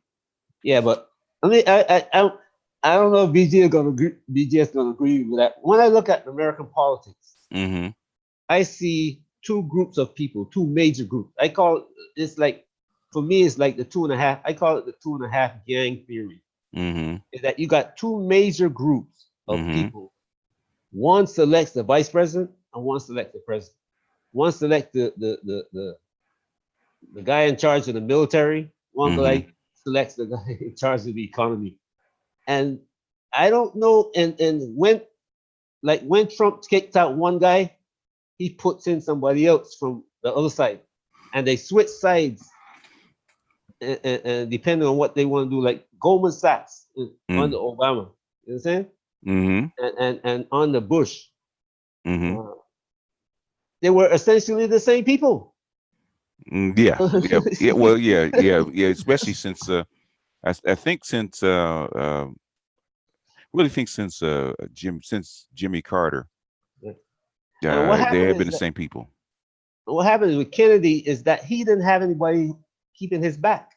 He didn't have anybody behind him and say, look, on the military side, to go in and say, look, this is what I want to do. Like like Donald Trump now, when Donald Trump want to do something, he doesn't move unless the military say, you know, we can do it. He will talk a lot, but when the military said no, he's not going to do it. He's And not the first. Kennedy was one of those people who, he couldn't get the whole. He's pulling the horse to get it into the rails to say on the thing, and somebody's on the rails pushing him off the rails. So he couldn't get position because the other people who really had the power were pushing against him, and eventually he went too far. He kind of pushed back. He kind of pushed back, and they said, "You know what? Take you out." Same thing happened to Martin Luther King. Martin Luther King had to get taken out by his own people. So I shouldn't say that. I'm going too far. But it wasn't his own. It wasn't his own. He had to get taken out by his own people. They came No, together. we're not going to talk. We're not going to talk about that. We're talking about Bretton Woods. Yeah, well, Kennedy went. Fleetwood. Kennedy went. He pushed back too far, and they had to. And it's those are the people that I constantly talk about, because you have the powers that be, and then you have the powers at large. The powers at large are the ones for public theater. The powers at be, those are the ones who decided Kennedy had to go because he didn't get with their program. And that's why I always posit the theory that these presidents are selected beforehand. Your vote for president does not matter, and it is the powers that be that select these people. They're the ones pulling the strings, and these are the individuals that General Eisenhower, at the time President Eisenhower, tried to warn everyone about this military-industrial complex. He warned them. He put out that warning. That's why when I sit here and I see some of these ridiculous inane stories, it was the mafia, Sam Giancana, a bunch of greasers. Are gonna climb up from a third world country, basically Sicily, and take out the president. No. Do people realize what was going on? Mike, spoke on it, and you guys talking about DE spoke about it as to what was going on in the world at that time, geopolitically. You're gonna talk about and you're gonna talk about a bunch of donkey riders. Shit's crazy. Dulles. So Alan Dulles played them Dulles boys were. The Dulles boys are bankers. Bankers who you think set up the Bank of International Settlement in the 20s? Of course, the Dulles. And you're critical and most key economic hitman. He was the director. That's who these guys were. And you really had to understand that. But yeah, that's bottom line. I don't know if Mike is going to go to the next chapter or whatever. But yeah, that's good stuff, guys. No, I was just going to actually say, they blamed it on a couple of people. In regards to Kennedy, he kind of poked his nose into the Middle East, into a certain occupied state that won't be named right now, was spying on them and actually forced the AIPAC to register as a foreign agent. And weeks later, he was taken out. No, he there's so many. you could probably throw a rock, and figure and any person that rock hits is probably somebody that Kennedy pissed off. He pissed off a whole lot of people. It wasn't just a few. I'm sorry. Go ahead. Yeah, Mike. He wanted to make them admit that they had certain capabilities that they didn't want to. We're not going to go there, DE. I know you want to say, don't go there. Yeah, we can't go there. What I'm saying is that you can't do that again.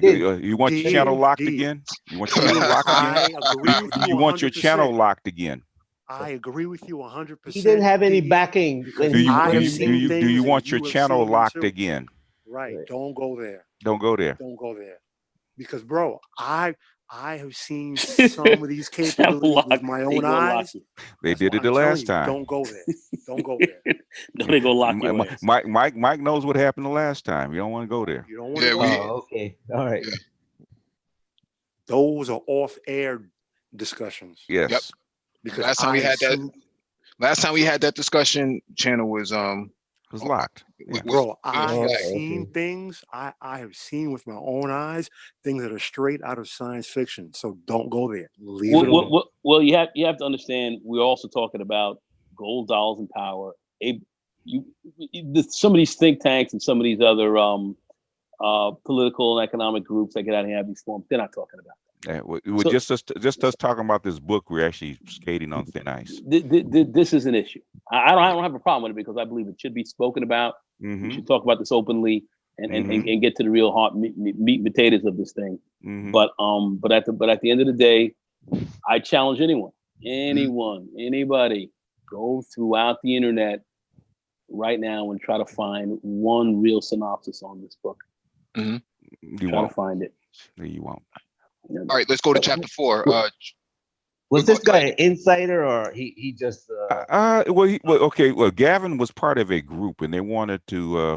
They studied this period of time because this is a transition from where the United States actually took the financial, but also power of the whole world. So they did it. So there's a series of books that he wrote. He wrote it on the economic power of the United States during this period. Some other people actually did it as far as the military, what happened in the military, like Vietnam and a few other things. So basically, it was a part of a group, and this particular book, which I found this book by accident. I mean, just simply by accident. I typed in the German question, and this is one of the books that came up. And I said, I never heard of this guy or this book. And I started reading it and I said, oh, I got to buy this thing because it's talking about Bretton Woods. And started reading this and said, holy shit. This guy did about 12 years of research on this. And evidently he struck a nerve because I've discovered this book like, Jesus, it's got to be what, 2008, something like that, 2008, 2009. Yeah, and it's like 10, 11 years ago, and basically nobody still knows about it. I came across this book in 2010. Yeah, 2010. That's how I came across it. And I went into it. I looked at it. I said, "Wow, this is pretty deep." Because I was aware of Bretton Woods, but I really wanted to get a better idea because people don't talk about the Bretton Woods system that much. I'm a finance guy. I had strong background in finance, so I certainly did understand it. And I just wanted to get a little bit of hand on it. I just happened just literally kind of like VGS, kind of just happened to run into it. Yeah, basically to actually give you a synopsis of what Bretton Woods actually is, because it's actually designed by Keynes. Yeah, because Keynes. it was actually designed by Keynes because the problem is that what the problem was is that basically World War I was basically the virtual end of what we call the gold system, the gold monetary system. Mm-hmm. Okay, in basically 1970, 1918. Okay, the problem with the if you actually study it, the problem with the gold system is it's a straitjacket. Basically, it's very, very strict. So in other words, it doesn't allow for growth. So you're supposed to stay within a very narrow band between plus or minus 3%, right? A very narrow band. And that's why people said it wasn't as flexible enough. It was not flexible enough. And the reason it's not flexible enough is because it's fine if you have a static population. Okay, if you have a static population, the gold system is a perfect system. But the thing is, with the Industrial Revolution, what happened to the population? It started growing exponentially. Okay, so in other words, if your population is growing by 3% every year, and you're supposed to be within that narrow band of inflation of 3%. A couple of years, you're well outside that band. So what you're going to have to happen on the gold system basically is you're going to have to restrict your economic system. So basically what it's going to do is throw you back into recession or even depression. Mm-hmm. So basically the only way to avoid that is to do what? Find more gold. Okay. So either dig it up, or if you can't dig it up, what's the next best thing you do? You steal it from somebody. Take it from somebody. How do you steal it? You take it. And cue J.P. Morgan, because he started the bank runs way back in 1909, 1911, 1913. Yeah. So it ended with the culmination of the creation of the U.S. Federal Reserve. Mm-hmm. So cue J.P. Morgan and his cronies. They They had a plan. It took years, but these gentlemen don't look at 3 to 6 month intervals. They look at 50 to 100 year intervals. That's part of it. But the thing is, when we look at bank runs or bank failures, we're just looking at it. We're looking at a narrow band of when it happened in the 19th century. If you go all the way back, man, the bank runs have been happening since the 1830s. Yeah, and basically the banking system was under capitalism is especially fractional reserve system is very, very unstable. I can appreciate that, but these specific bank runs, they were specifically engineered by J.P. Morgan and his cronies with the specific intent of creating the Federal Reserve System. So that's what makes those bank runs different. Yeah, we would say it is they wanted to control the banking system to keep it under their control, to keep it from collapsing, because anybody knows about fractional reserve systems, they are prone to collapse. That's just the nature of what they do. That is correct. That's exactly what I just said. And I just want to say quickly about Keynes. Keynes saw the system as one that had to be a bit more flexible, but he thought what was going to happen with this system and the way it was going, that this thing could not be sustainable, and people told Keynes to shut the fuck up. Yeah, but and Triffin in 1959 wrote a book, said the exact same thing. Exactly, yeah, but they told him shut the fuck up. Yeah, shut up. Okay, so I just want you guys to know that. So anyway, and I want to say this. That's a problem also that Gavin mentions this. He speaks about that, and nobody wants to talk about that either. That's part of the problem about how you talk about the inherent problems in this system that we're going to bring you to this point. Yeah. Nobody wants to get into that. This balance of payments, especially on a global architecture, by you being a reserve currency and providing liquidity, puts you in debt. And how do you balance between you being solvent and you being in debt at the same time? It doesn't jibe. So it's an unstable system. Go ahead. That's very good. Anyway, go ahead. Yeah. I just want Paul. Oh, go ahead, Paul. Yeah, go ahead. No, yeah, I was just saying to Nagone, Adam Smith gave this system a shelf life. He said in all of his models, he projected after 200 years, capitalism as a system is unsustainable and unviable. It will collapse in on itself. And Keynes said the same exact thing, and he got a lot of flack for saying that.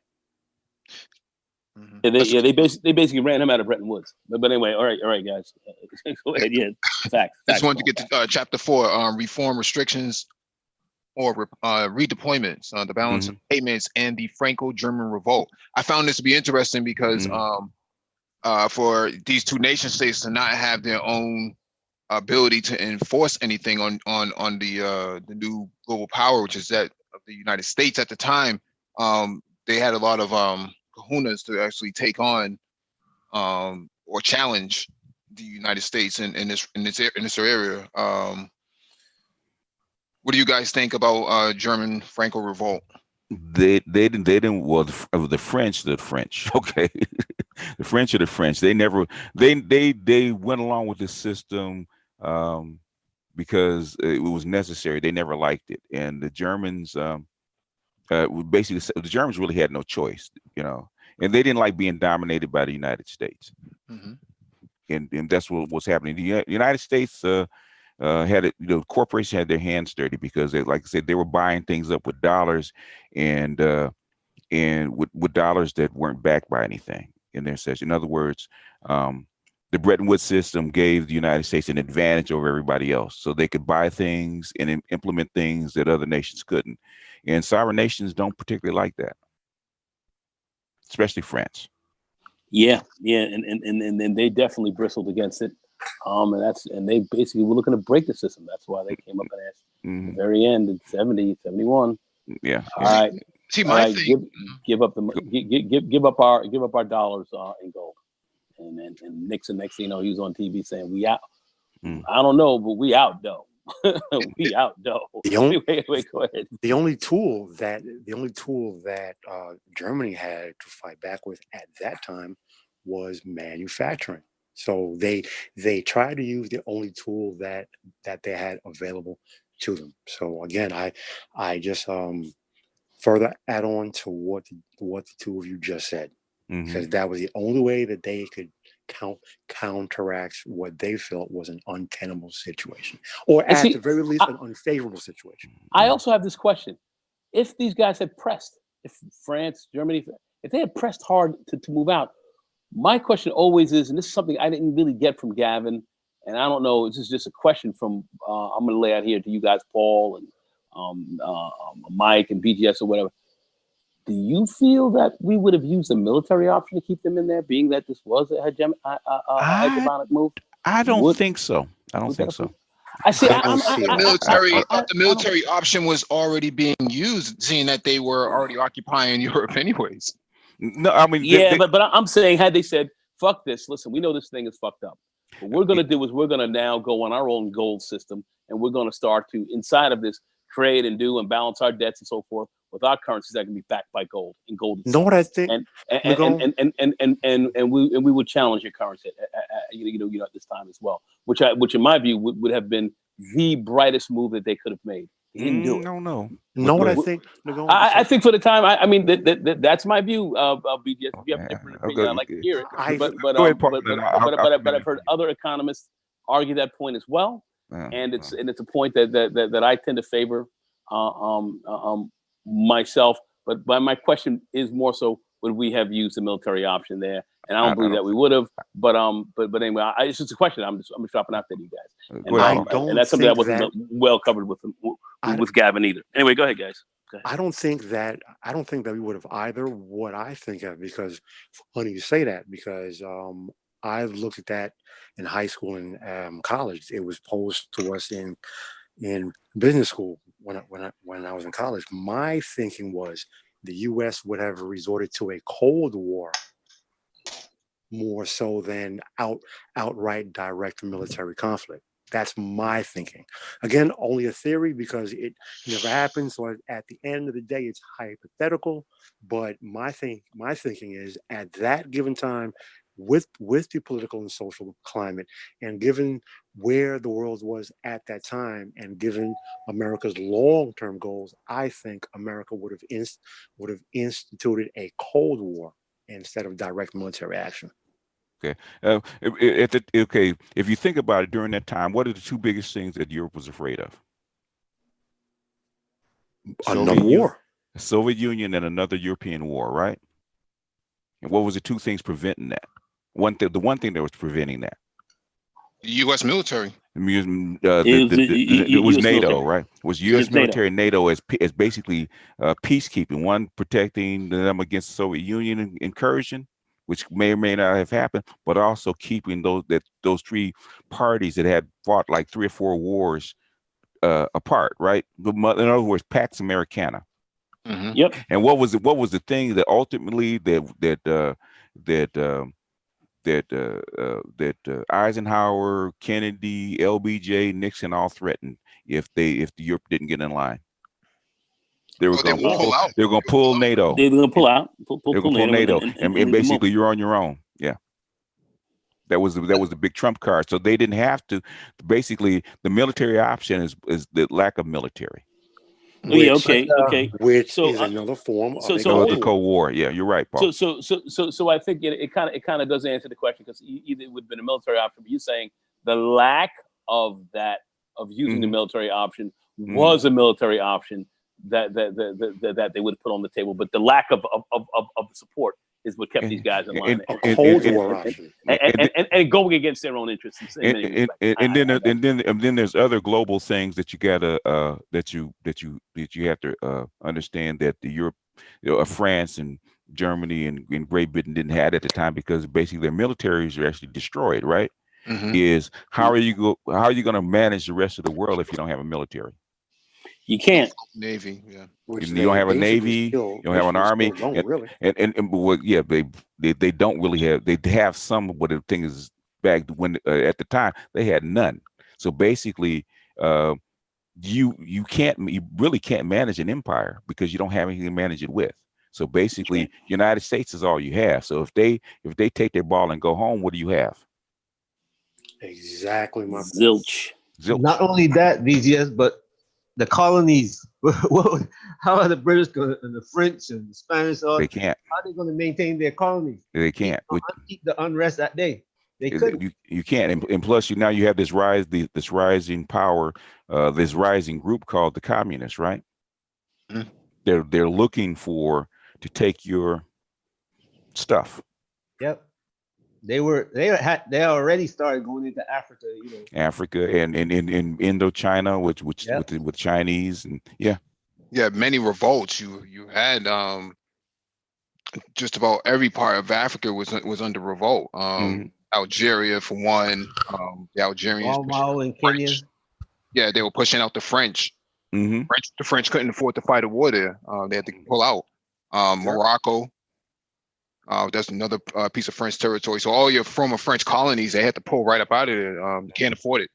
Yeah, exactly. So even to this very day, to keep somewhat a hand on what Europe believes is theirs, who do they have to call on, even today? See, so basically, when you are a state leader, and you're involved. Let me rephrase that. When you're involved in statecraft, the Cold War option basically is the 800-pound gorilla in the room. The military option, that's one of the lesser options. It's one of the secondary options. Yes. The 800-pound gorilla in the room is always the Cold War option. And when you're involved in statecraft, you always know who are the largest current players in those Cold War options, in addition to any follow-on effects. So that tends to shape your decisions as a world leader when you involve yourself in statecraft. Because let's call it for what it is. The British Empire has crumbled. Their military is a pure shambles. So everything that Britain has done post-war basically has been governed by that Cold War option and any and all follow-on effects. The same can be said for every single one of the European states. Now, no one saw Germany becoming the economic power that they are now. But even with that said, all of those states, the Cold War options, that's the 800-pound gorilla in the room that no one talks about.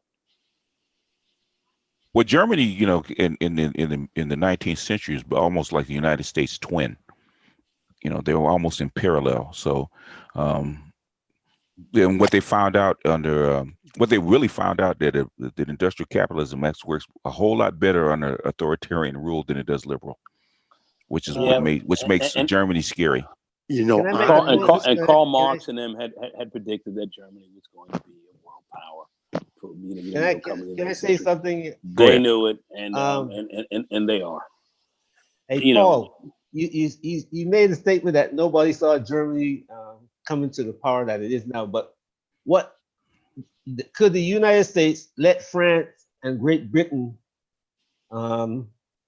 become the powers of Europe above Germany? Wouldn't the British and the French start doing the same thing they went back to doing after World War I? No, DE, I just said that Marx and these guys predicted Germany's rise, and that Germany would be, the preeminent power in Europe. They saw that back then, and Germany has become that, and they still are. They still are. They still are. They still are. England half. London was half bombed back to the Stone Age. Half. So don't anyone jump on me. Half. So England had to rebuild their industrial infrastructure. They could no longer keep the last remaining crown jewel of the empire, that being India, which is why they broke it up and created Pakistan. The same goes for France. France was bombed to shreds. Interestingly enough, as was Germany, but mechanical infrastructure was and still is the backbone of the German society as a whole. Mhm. So to answer you directly, even if America wanted France and England to take those roles, they physically could not, Mm-mm. because outside of Dresden and half of Berlin bombed to shreds, the rest of Germany was actually still poised to restart its manufacturing and industrial capacities. Mhm. Even with the brain drain that they had in after World War II. Yes, Operation Paperclip. Mm-hmm. Yeah, I saw in '73 when I got to England, Mm-hmm. Yorkshire and South Bristol were still almost like World War II. I mean, I had to go to the outhouse, bro. I Mm. thought we had a toilet in Barbados, and the Mhm. British had to go to the outhouse. I mean, outhouse, and the paper that you use were paper bags Mm. and newspaper. So I saw how Britain looked after the war. Man. Yeah, they were running into a lot of sanitation issues because there was no sewer system. Sewer system Mhm. was destroyed. So Yeah. Look at look at Manchester, a city in the north, home of my favorite team, Manchester United, the mighty Red Devils. But England's industrial capacity, and some would say the the last global industrial revolution started in the city of Manchester.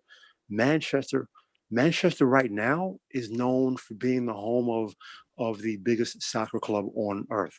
No one even thinks about Manchester when it comes to industrial manufacturing anymore. Mhm. That is how far the country of England has fallen. And I'll tell you something else. All of these Brexit issues notwithstanding, Mhm. in my mind, Mhm. personally, and this Mhm. may sound controversial, Mhm. England, in my mind, is living on borrowed time. yeah, Yeah, and Oh I yeah, think yeah, I think I think Brexit is a desperate move because they see what's they. I think they're banking on the collapse of the EU, in my personal opinion. Oh, Yeah. absolutely. And what they're also banking on is to re-anneal some of their old, um, empire that with the Commonwealths, and a lot of that's going to be Yes. done. A lot of that's going to be done through some of the Caribbean countries and nations that they have been linking up Facts. Africa. and linking up through Africa. And that's That's Mhm. where what I think that's what this whole Hong Kong controversy is about. Is trying to pull Hong Kong right back into the spheres of influence of the that's right. British. And that's not Mm. going to work If you because China already warned them that any more meddling into this, that they'll take military action. Mhm. That's what if you watch they. parliamentary debate, because I follow it closely, Mhm. British MPs Mhm. in open parliamentary debate openly talk about we need to be in Africa. We need to be in Africa. Mhm. We need to be in Africa. Mhm. Listen, MI6 never left. But when you have MPs openly talking and saying we need to be in Africa is a part of the tech revolution. So what Mike just said, pure facts. They Mhm. realize because the austerity program instituted by David Cameron has not worked. So now we have Brexit. That I don't see how that's going to save England either, because they no longer have the manufacturing base. They do not have the intellectual capital to be a IT global leader. So what else does the country have? History? 1,000 years of history? Yeah. Good luck with that. And see, England and is that's on why I borrowed. also think that political wedding of this half Oh black yeah, woman, with the Meghan Markle. Yeah. yeah, with the Nazi prince, a lot of that was a message that Mhm. listen, we're gonna have to we're gonna set up our own new little British Commonwealth, and we're gonna have to roll with you brothers. We're gonna roll with y'all, and we're gonna have to get down with with the continent. We're gonna have to roll through the Caribbean and the continent. That's how we're going to survive this. Right, and they And, sent and, you know, Theresa May. They sent Theresa May there a couple months ago before she left office. yeah. To the continent. Her and Angela Merkel showed up at the continent, and the Namibia is basically asking for reparations, and they're like, oh, I think it's time for me to go. Look at my watch. I mean, but they get down, but that's part of their plan, and they know that Mhm. you know, they got to make some desperate moves. Would you agree, BGS? If you look at the the finances, technology, you look at demographics, yeah. And plus the weakness of the United States as far as an empire, yeah, it's probably about that time. Yeah. So I you think better that, start kissing and making up. That's exactly right. So I think that's a big piece, and I think a lot of people have missed that. You know, the real thinkers or the guys who have keen powers of observation and saying history see this very clearly. There you go. Others have missed it. But anyway. No, go ahead, DE. Go ahead, brother. I was going to say that the BGS mentioned Theresa May and Angela Merkel. Mm-hmm. And I heard a Lord, the British, you guys know about the House of Lords. Yes. Mm-hmm. This guy came up with a plan. Said, look, we want to go into Africa and we want to build several cities. We will lease the land. And the reason why we are coming is because we can create employment for the Africans. Mm-hmm. This is what this guy said on the floor of the House of Lords. That's what they call hipster colonialism. The new hipster colonialism. The modern. They're a day late and a dollar short. They can't do it by force anymore, and they can't do it by financial force anymore. So this is I think I'm trying to think who it was. It was an economist, not an economist, but what's his name that always shorting currencies and stuff like that. He told Max Kaiser? No. Bigger than that. The Hungarian guy. Hungarian guy, yeah. Right. Yeah, he told him is that I said, why you can still borrow, where you can still have some kind of financial resources. You need to start investing in the continent before it's too late. You need to start making friends, because the handwriting's on the wall. And instead of trying to doing it by militarily or still trying to oppose the growth of the continent, you need to buy into it, like the Chinese have. Right. Thank you. Right after You he took said the words right out of my mouth. Mm-hmm. After he said that, didn't they start this push? Yeah. Go there?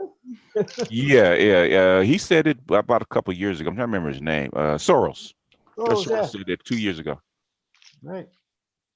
Yeah. So England, as you said, they are a day late and a dollar short because China has beaten them to the punch. And listen, let's be clear about one thing. Sovereign nations do not help other sovereign nations unless it is in their best interest. The degree to which it is, the degree of the mutual beneficialness, if that's even a word, depends on the ability of the other country to hurt the first sovereign nation. With that said, China is in Africa for one thing and one thing only: resources. The difference is, this is the 21st century. They can't colonize with guns and bullets. So, which is why 2 or 3 years ago, I was telling Black people who would listen to me, without firing a single shot, China has taken over half of Africa. And they're like, what? No, what are you talking about? Well, turn off Fox Snooze and do some research and understand what is going on right now. So now you hear Mike and Lionel and Complex on the Black Tech Talks consistently mention how the emerging techs are the wave of the future, and that many of the natural resources that are needed are located where? In Africa. Who is in Africa developing Africa to extract those resources? China. So what is the difference? So jump in a time machine and go back 200 to 300 years ago. What's the difference between what the Chinese are doing now from what the British Empire did back then? The only difference is they're not slaves and they're not colonies. That's the only difference. And people really need to wake up. Another point there, Paul, is that not only the resources, but if you can take, if America, say you got the Caribbean, if America, they don't have to use force. If they can have the Caribbean support America in what they do, if the Caribbean votes with China against America, then you have America is losing some of its power there.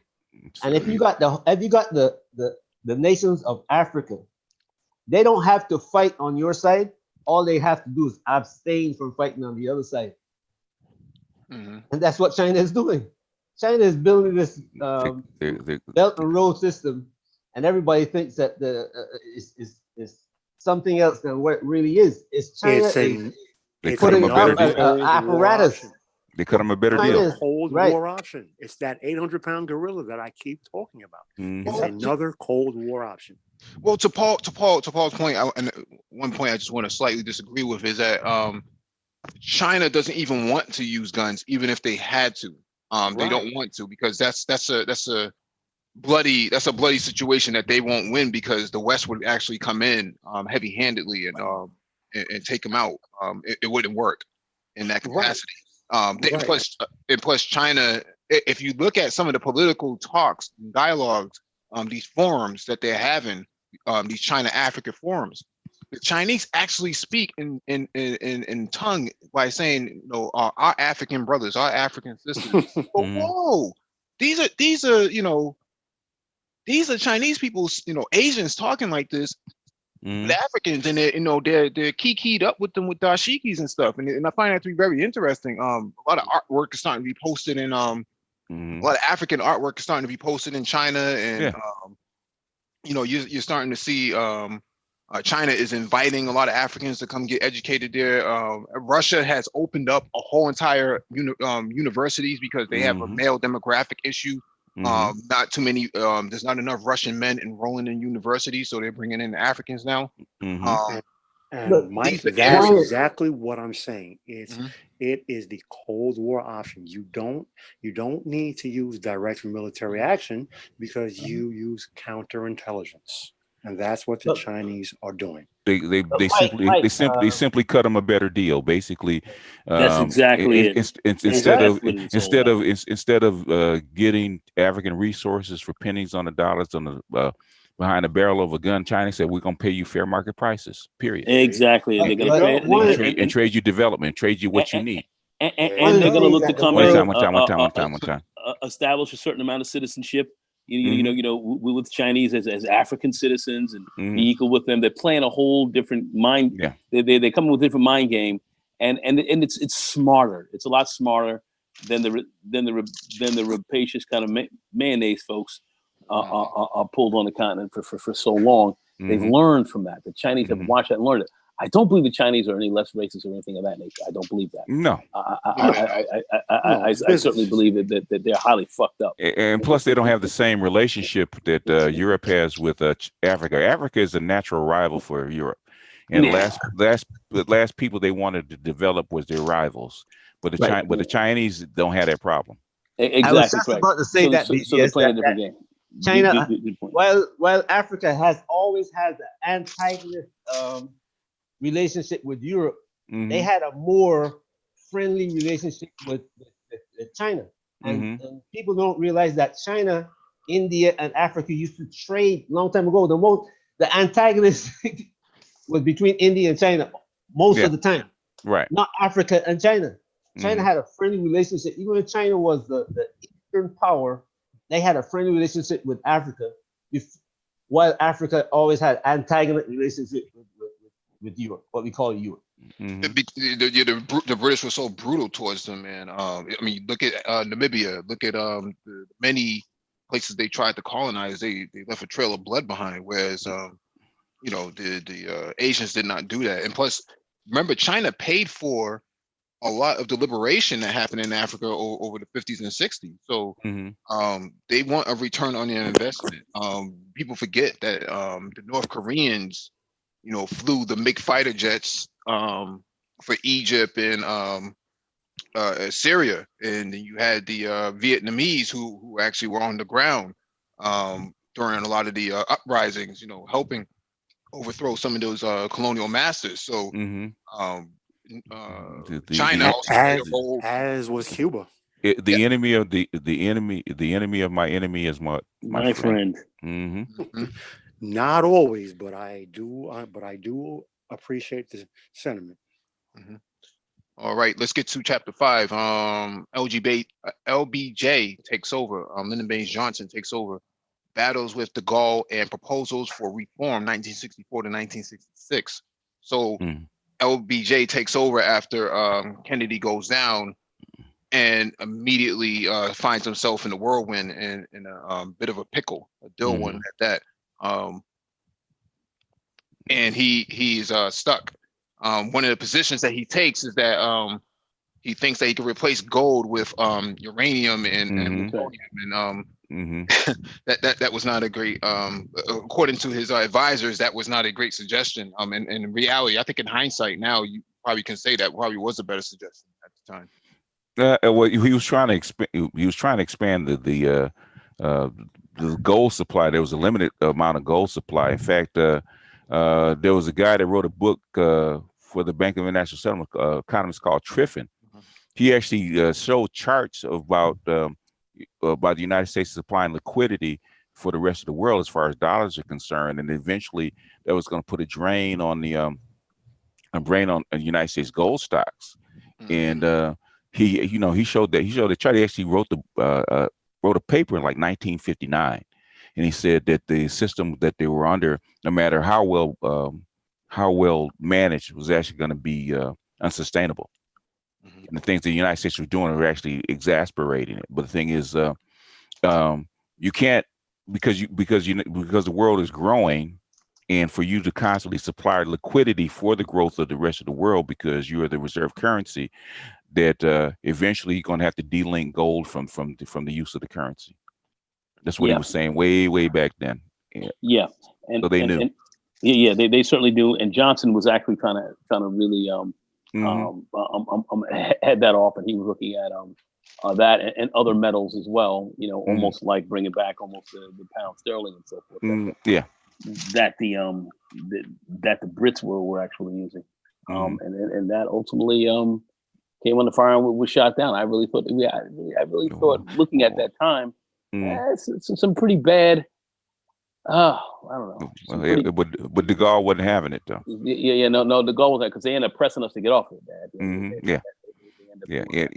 But I think we had bad bad economic advisement. You did. But the thing is that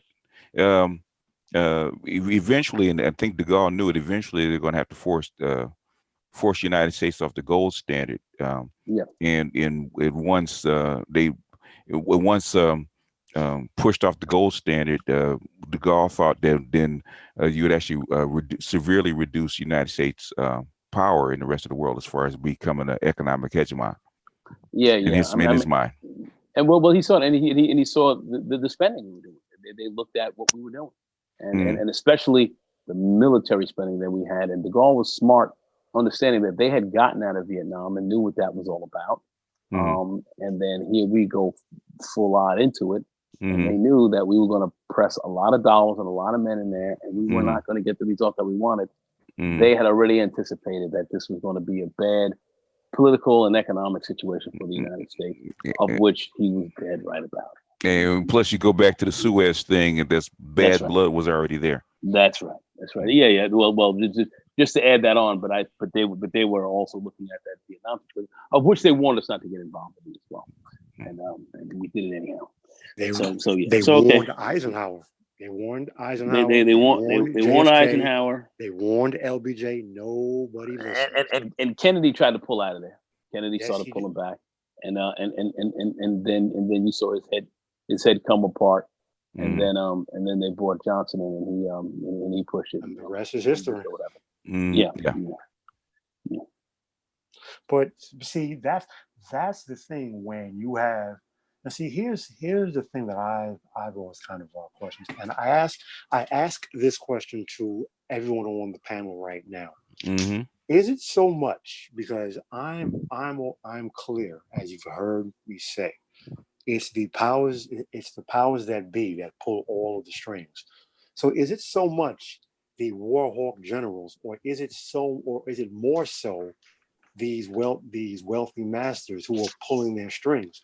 Because soldiers who become generals and admirals, they usually are the last ones to call for war. Their thing is, if you're going to send my troops and my sailors in, use overwhelming force and get it over as quickly as possible. The call for unending wars and getting bogged down and lasting years and years and years, that benefits the quote unquote warmongers, which we first saw in the late 1800s. The longer wars go on, the more money that they make. So I ask that question to all of you on the panel tonight, because I'm of the belief it's not so much that they're actually warlocks. It's that their strings are being pulled by the powers that be, the military-industrial complex. Well, the whole Bretton Woods deal. Bretton Woods was at the end of and this is something that Gavin speaks about pretty clearly in the book overall. Bretton Woods really was a political power move for the theater and the world on the whole, but it's collapsed for different reasons. We'll get into that, but this was about the hegemony. This is what that was about. Yeah, Western hegemony. This was this was what it was all about. And when we start to look at the World Bank, and we start to look at the IMF, BGS, who are they most beholden to when you really start to take a look at it? The World Bank. Well, basically, it's a balance between Western Europe and the United States. Western Europe, United States. Yeah. Through whose military power? Who are we talking about? Through the United States military. The United States military and NATO. NATO. Yeah. NATO. Well, NATO is United States military for all intents and purposes. They are totally beholden to them. This is what this is about. Yeah. And this is what Gavin calls out, and this is what I think the real issue and the problems are with him with respect to his book, and not really wanting people to really talk about this and looking at the massive fuckery that's going on right now, and where this thing is going. And that's it's going into the can, but yeah, that's right. and that's why that's precisely. And that's why when Trump came in, he talked about Europeans need to stop paying for NATO, because for all these years, Americans were paying for NATO, and for the most part, and that's exactly what drove Bretton Woods into a downward spiral. That's right. Prematurely speaking back then. So yeah. Trump was not that far off. I mean, I know. He's saying what Eisenhower said back in the 50s. Yeah, right. Yeah. I mean, I think he's read Gold, Dollars, and Power. Maybe he read it upside down or something. Yeah, he was reading standing on his head, but anyway, go ahead. Yeah, but basically, he peed on his head. Yeah, but NATO is the way NATO was back then and still is the way that the United States controls Europe. In other words, the thing is that they think that NATO is a necessary evil for them to be there, because because that is the trump card that Nixon pulled to keep the rest of Europe and the rest of the world quasi on what was left of Bretton Woods. In other words, if you want, we'll go off the gold system. We're going to delink gold to dollars. We close the gold window, and if you guys don't want to play ball, guess what we're just going to pull all our stuff and you can settle it. And they blinked. What is it? Help me out here, gentlemen. Article 15. No NATO nation will stand alone if one is attacked. It's an attack. Article 5. Yeah. 5. Thank you. I was close. 5:15. I was close. So at the end of the day, when we say NATO, every person who has half a brain. No, let me take that back. That's a shot. Any person who pays attention knows when we say NATO, we mean the U.S. military. Everyone knows that. And why you think they're trying to extend NATO membership to Colombia? Or to Japan, Japan and India. Japan and India, which makes no sense. Yeah. And you see, it got desperate, but really the real problems we saw is with the policies with the IMF and the World Bank. They even all the extensions. Yeah. Go ahead, finish. No, I was just saying, that's what we really are. That's where the real issues came in with, as to what really took Bretton Woods down is those key two institutions that they developed that really cannot hold up underneath this economic debt stress And as far as all the spending and all that, and let's look at it. We look at the company; these are industrial powers that are in here trying to dictate a lot of. If you think about it, if under Bretton Woods, basically they link the dollar to gold, and they link every other currency as a derivative of the dollar, right? Yeah. So basically liquidity to actually any economy that wants to expand has to get more dollars out of this system, right? So eventually, if all countries are actually expanding population 3% a year, it won't take very long for the rest of the globe to dollars actually build up to a point where it's going to dwarf the amount of gold that you have. I mean, that's just math. No matter what you do, if the United States is supplying liquidity because every other country is a derivative of the dollar, basically there won't be enough gold to go around, and basically that happened really quickly. There's not enough gold to go around, and they saw that real early. They said, "Wait a minute, we're not going to have any gold, and we're actually going to cut this off." And then does the rest of the world still want to be part of this system? As it is, as a fiat system, when you delink gold, and they, like I said, they blinked. In other words, okay, if we don't have this system that we built over the past, since 1945, where do we go to? But who's going to pick up the ball? I want to say this. Go. And in essence, now we've replaced it with gold with the faith and credit of the United States, faith and credit, and the military power of the United States. Military power of the United States. That's what it's backed up on. Boy, Keynes was he knew he was calling this shit over 75 years. Yeah, called this shit out, bro. Called it out. Bro, and then look where we are with it. It's not sustainable, fellas. This shit is not sustainable. It is not sustainable. Jump in there, Paul. Go ahead. John Maynard Keynes. First of all, John Maynard Keynes is standard reading when you're in business school. John Maynard Keynes Correct. and Adam Smith. They are required reading when you're in business school. So unfortunately, I kind of forgot my point right quick, and I'll circle back around to it. Yeah. Go ahead, Paul. I mean, jump in. I mean, your point you're making is very key, because that's critical. You can't talk about economics without really looking at economic strategy or economic theory from them, Adam Smith and Keynes. And I happen to be more of a Keynesian because I think Keynes was. I think he was more realistic about what we're dealing with. That's just my take. I don't know what you think, BTS. I would like.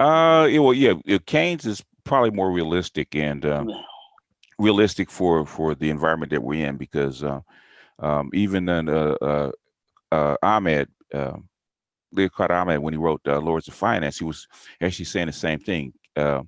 Is that it wasn't that the as much as we would like to go back to a pure gold system, we can't. And even Henry C.K. Lew actually showed that the British gold system wasn't a pure gold system either. Yep. No, it wasn't. So it never was. So what we think about so we think about the gold system is basically a fantasy, and we're going to have to find a system that is flexible enough to actually allow for population growth and industrial growth, but strict enough to keep the fiat currencies in balance. What Keynes tried to do was actually mix the strict gold system, the rules of the gold system, with a fiat currency. In other words, fiat it's a fiat currency that's actually bounded by a gold system. In other words, it allowed for the 3% growth of population. That's why it's always built in. When you hear the Federal Reserve talks about the inflation rate of 3%, and that's what they don't want to go above it or below it, is because that allows for the population growth.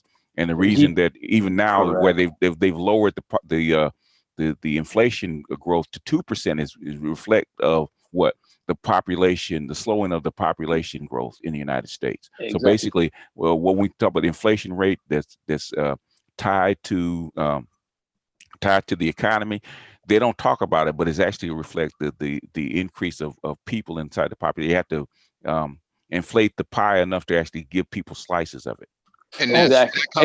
And the thing of it is, you can't. The key that the gold standard will do, and what they really can't do that. Yeah. You can't do that, and it's a hedge against debt. You can't run debt too high. And that goes back to Roe v. Wade being lifted. Oh, yeah. what I wanted to talk about was about America with coming off of the gold standard. So post World War II, the East and the West, everyone's economies are now totally interconnected. As we saw with the 2007-2008 housing and banking crisis, it started in America and it literally affected the entire world. So everyone is economically tied at the hip, including China tied at the hip with America. But I have my own personal theory as to why that is, but I will touch on that in a second. So the point that I'm trying to make is, even though you may not have the ability to beat another nation over the head with your currency, by interlinking their economy with yours, it now becomes mutually beneficial for everyone to help each other. Look no further than the Gulf War, because America did not go over there to fight that war for the oil. America at that time only got 8% of its oil from the Arab producing nations. 50% of America's oil came from Venezuela. However, Europe does not have any natural oil resources. So 80 to 90% of their oil came from those countries. And that's why America fought that war. So Europe can have their oil, so their economy can mutually benefit America's economy, because everything is globally interlinked. But basically, who else is there that needs the oil that's a rival of the United States? Where does China get its oil from? Well, you're talking now from Russia. No. I'm talking about then. Then they were getting it from the Middle East. They get it from the Middle East. Okay, yeah. And so basically, and Russia was still partially on its knees, right? So basically, so if you basically, it's the energy economy. If you want to keep a rival from overtaking you, what do? You cut them off at the knees. You cut them off at the knees. What they tried. We'll see. That was one of the problems that created some of the real big issues with that led to the problems with Bretton Woods, because as the Soviet Union fell out, we had to deal and manage with that problem. We had the original oil issues with the Middle East in the 70s. Then we had the big issues that we had with the fall of the Soviet Union, it's say in the 90s, and then we had to deal with the big issues that we had with the in 2000, in the mid running up to 2007, 2008. We had these big issues that all came in that whittled away and had a big problem with Bretton Woods. The Soviet Union, the fall of that Soviet Union that we pushed, that created a lot of problems. So we had to spend a lot more, because now we had a lot of countries that fell out, busted, broke, no dough, fucked over. And we had to deal with that fallout. We had to deal with that. Russia didn't deal with it as much. We had to deal with that. So we came and tried to absorb that. That was a big drain up. That was another big problem. And then when you start seeing people who study this and go over that, these are some of the big factors that Paul mentioned. You mentioned that I'm aware that really helped to come and really whittle away and break down Bretton Woods and really run us into much more debt. So the Soviet Union was the fall of it was a very significant issue in this. Yeah, they tried to eat an elephant. They tried to swallow an elephant whole. Yeah, but the biggest critical juncture of the so-called, it's still not dead, but I'm saying is I would call the mortal wound of the Bretton Woods, the quasi Bretton Woods system, was it financial crisis 2008. To 2008, that was a nail in the coffin. There was a nail in the coffin because it was a mortal wound. Because we can't, basically, you can't be trusted anymore. Yeah, and it led to that, and that's where we are now. We're talking about post Bretton Woods, and we're trying to Bretton Woods. So we went from Can I say this though? You know what? Very accurate. Nagone, as a fellow former person who worked on Wall Street, what I saw, starting with Lehman Brothers to Bear Stearns to Goldman Sachs to everyone on Wall Street, you know what? This may sound effed up, but I laughed.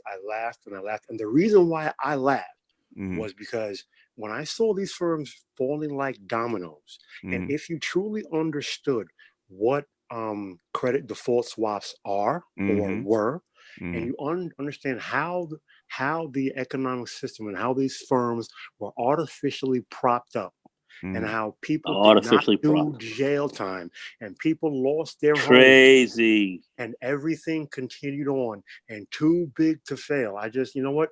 I laughed to keep from crying that people do not understand how this country was held up by gunpoint. It is amazing. And you still have all those derivative shit still sitting around that's still sitting on the fucking of course. Oh yeah, 48. That's what that we haven't settled out as of yet. No, they just buried them. You still exactly right. You still have you know, with the whole housing crisis and so forth, and the scam loans and all that's out there. That, you know, once again we bring this around to the 2008 Bretton Woods. How does this affect Black people directly? That's how they fucked you over once again economically. And took your house and blew your shit up behind scams. I'm saying scam stuff like this. You should have never lost. The way I'm looking at it now and how this whole game was played, everybody who lost their house, they should just get it back. Get it back and do like what do you say, BGS, that we should have to deal with this? Debt jubilee. Debt jubilee. Oh yeah, that's the only way it's going to be. A worldwide debt jubilee. But the thing is that to do that, man, that it's never been done. Okay, and there's too many people that are whose livelihoods and their pensions and all stuff is all tied into this. Nah, but let's look at it for real. It's the big mega players that get their pockets going to get light. I'm sure that's true. That's what the problem is. That's true. But the thing is, the whole financial system is tied to this, and basically, if you reboot the system, you know, wipe it clean, then the big guys are going to get their comeuppance, but also the little guys, because there's no economic system that's actually built on it. So a lot of people are going to get hurt. But it's all smoke and mirrors anyway. This is what we have. This is what we have. Yeah, they're going to have to do it, but yeah. We have a large tax base. The only thing that saved our ass, and Geithner said, we have a giant tax base in which we can, you know, which we can literally use the insurance, of which we can underwrite a lot of. Okay, we do have a big enough tax base still to deal with that, to deal with the debt jubilee. I think that will work here in this country. A lot of people going to catch a haircut. They're going. You talking about this country, but you got Europe to deal with. Well, Europe brought into a lot of this stuff. Iceland. I mean, you had countries that went down behind it. So who's going to take care of them?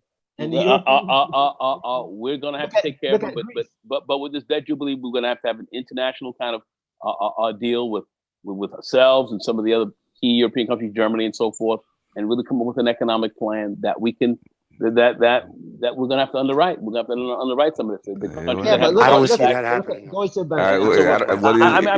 I don't either. But I'm saying this is an answer. That's the only answer that I can see. But the thing is, that's it. How do you pull it? It's a Hail Mary. How do you pull it off, though? You pay them in cryptocurrencies. The G20.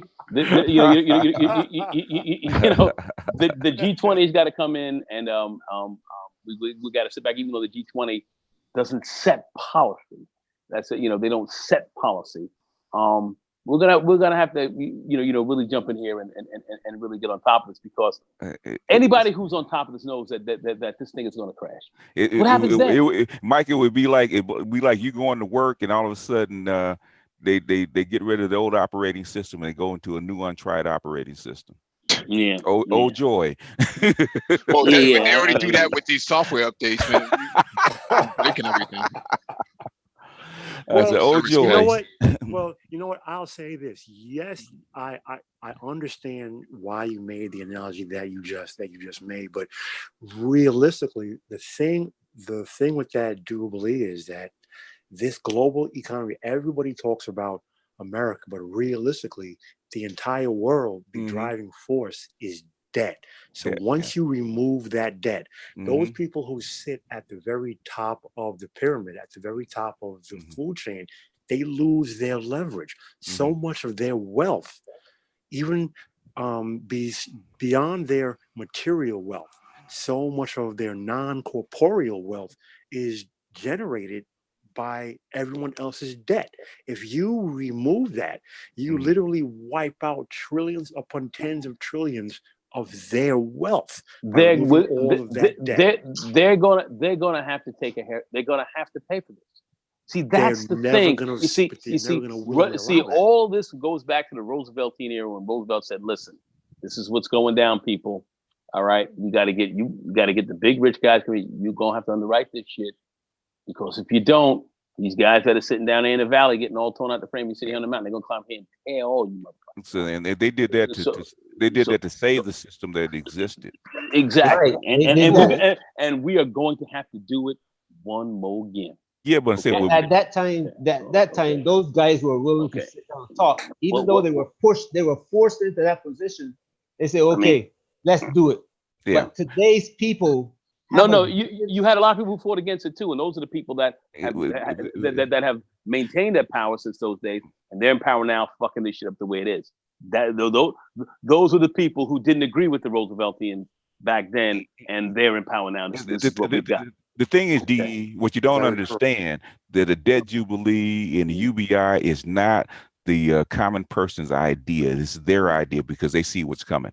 Yeah, exactly. I mean, see what's coming. This is their ideas. So them getting on board, they're on board. They don't know how to do it.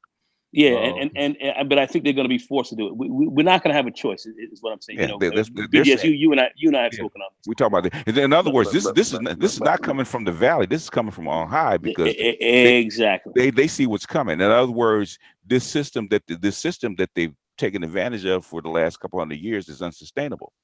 Yeah, I understand what you're saying, because several of them have already come out and say, "Hey, we got to do something about this." I mean, out in the open. They came right out and said it. Guys who have real control. I've seen some of them talk. They say, "We have to do something about this. We can't allow it to go on like it is because of A, B, C, D."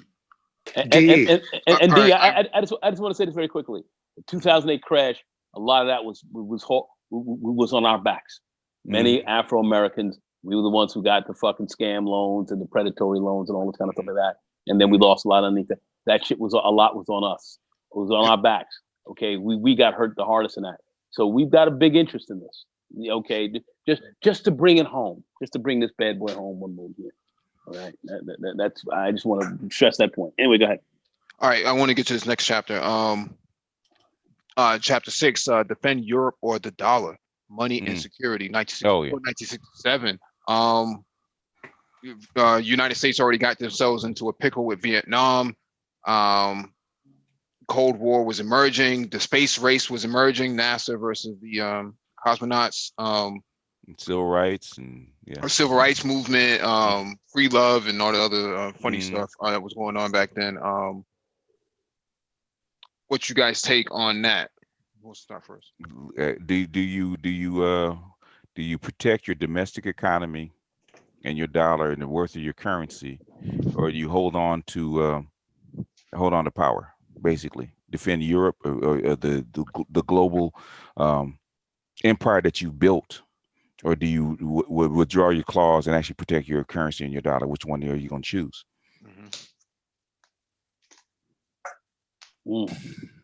That is, I'm sorry. Go ahead. No, go ahead. Well, I was going to say that some would argue that was one of the mistakes that England tried to do post World War II. As crazy as that sounds, having to rebuild a nation, cutting up in India to create Pakistan, which was really a sour grapes move. But some would argue that England tried doing that.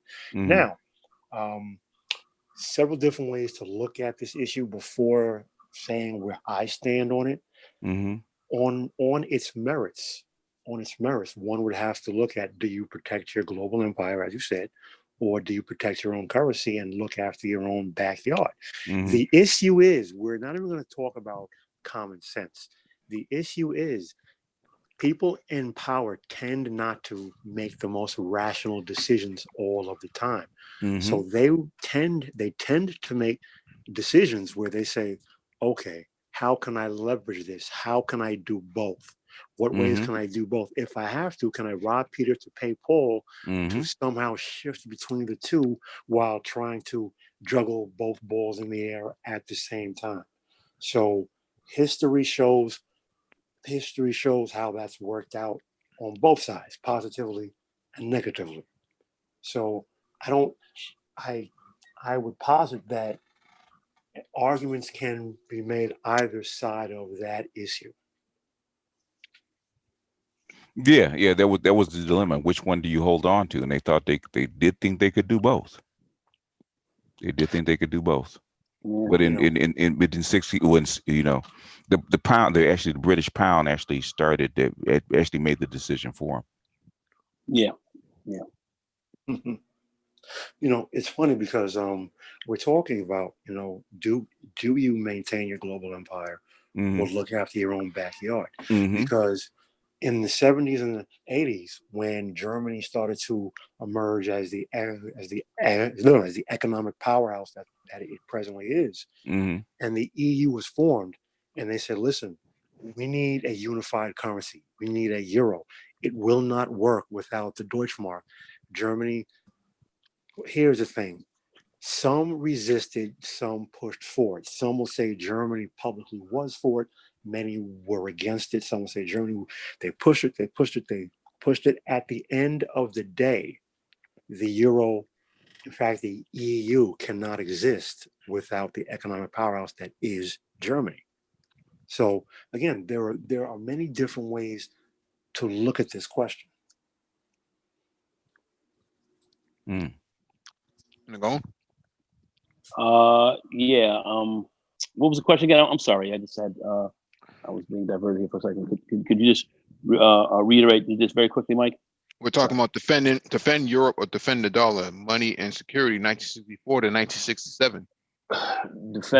Defend Europe or defend the dollar. Yeah.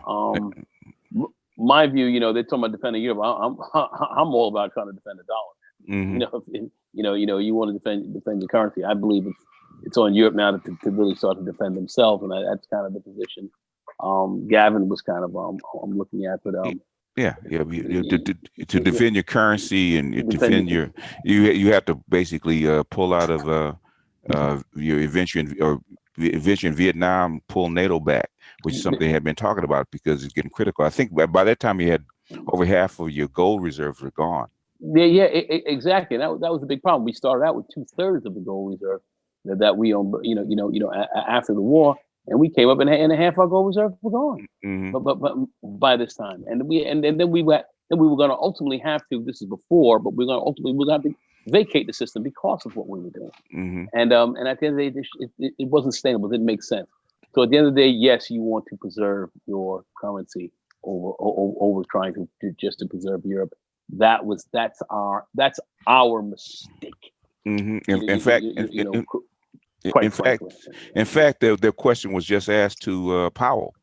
Sure was. And he actually said, do you want us to manage the local economy, which is put people to work, that kind of stuff, or do you want us to defend your currency? Wait, which Powell? The Powell. He just asked him what a month or two ago. The Congress, and he was when they had the Federal Reserve meeting with hearing with Congress, and he says the Reserve is tasked to do what? He said tasked to actually manage the United States economy, or manage the put people to work, make sure that people are employed, that kind of stuff, right? But the thing is, sometimes that's in opposition to defending your currency. Because I don't take anything that the Federal Reserve says seriously, because one, they own the gold. Two, they control the U.S. economy. So everything that they say, they're talking out of both sides of their mouth at both times. So I don't take anything that they say at face value. Well, the thing is, if you hear what he's saying, not everything that comes out of their mouth is not always bullshit. Okay. No. I'm not saying that. And what he was saying is exactly correct. To defend your currency, especially a fiat currency like the dollar is now, what are you supposed to do? You're supposed to what? Raise interest rates to actually keep capital flight, make your currency stronger, make it worth more, right?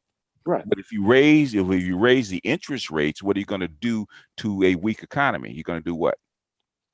You're going to choke it. You're going to choke it to death. So which one do you want? Do you want because to defend the dollar the way he's supposed to defend the dollar, which is what the central bank is supposed to do, you're supposed to react to what the currency does, not to what the economy does, right? In other words, if you need to, if your global dollars are weak, you need to raise the currency to actually raise interest rates, just like Volcker did, to make that currency back in line and get it back to where it's valuable again, right? Right, and I don't argue that. We can't, because you can't. But this economy is not going to take a 20% interest rate, will it? Right. Nope. No I'm chance. not arguing that, but they are the very same individuals who have that same mindset.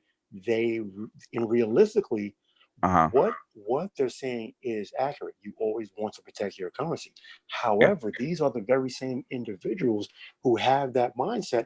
They want to do both. They want to mine the store at home while maintaining their in healthy times you can do both, okay, but in crisis times, just like in the 1970s, you can't. You're going to have to make a choice. And he was telling Trump, which one do you want? That's exactly correct, and that's exactly where we are. Where we're at right now. I'm just saying that as an example of what we're talking about right here. Right. The thing is that these questions, even though they're historic, they still come up over and over and over again. And basically, what in '67 with Johnson, what do you want to do? Okay, you have a domestic economy that needs this money that you're spending overseas to hold on to your empire. Okay, and you need to do certain things to protect your dollar. And one thing you can do is cut costs. Basically, stop the outflows, because having NATO bases and having wars in Vietnam, basically you have to spend those dollars in somebody else's local economy. So basically, it causes an outflow of dollars to someplace else that's not helping your economy. So how do you do that? How do you stop that? You bring those things, those leakages back into your local economy, so that the money stays here. That's what. Don't so forget the name of the game was protect your dollar. Protect your dollar. Yeah, go ahead. No, I was just gonna say, don't forget that they spent a lot of money building up Okinawa, and occupying Korea. So that really put them in a pickle. I can't imagine how much that must have cost them. Oh yeah, well, tons. They're still doing it. It still costs a lot of money. You know, you mentioned cycles, and I'm sure Nagone can tell you, because he and I have talked about this offline many a time. Historically speaking, the economy of America goes in 7-year cycles. Post this 2007-2008 housing crisis, everything is out of whack. Nothing makes sense. All of the indicators and markers that, myself being as a classically trained economist, nothing makes sense. This economy is being totally artificially propped up. Oh yeah, it's on life support. Nothing makes sense. So it's on life it support. is a house of cards waiting to fall. Basically, if you because after following this for so many years, it's like you can almost like call it in your sleep. Okay. Everybody knew that if Powell had raised interest rates up to 3% or 3.25%, because Rasmus said the same thing, that means the banks are healthy. Okay. If he didn't raise interest rates and started lowering them again, that means the banks ain't healthy.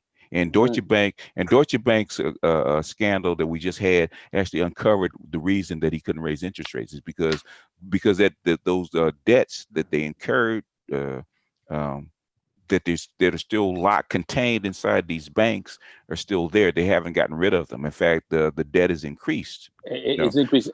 It's increased. So basically, if you raise the interest rates, guess what's going to happen? You're going to start breaking these containers, and that contagion that they've kind of that they're trying off is going to go everywhere. That they're trying to contain. That's exactly right. Because if Deutsche Bank doesn't get bailed out, or you break Deutsche Bank by raising it, the Fed raising the interest rates, basically Europe is financially probably dead. And this is a big problem, and all those problems arose from where? their investment banking division. And we're going all the way back to I'm in Deutsche. the Glass-Steagall, the Glass-Steagall Act, which is exactly. So Mm. so that's what's happening there. And this is a big German bank. This is a freaking problem. mhm. Oh, This is a Deutsche- problem. They dropped Deutsche Bank? Europe. Oh boy, those poor bad. So Mhm. so we've got a really big issue here. No, we have to protect our currency now.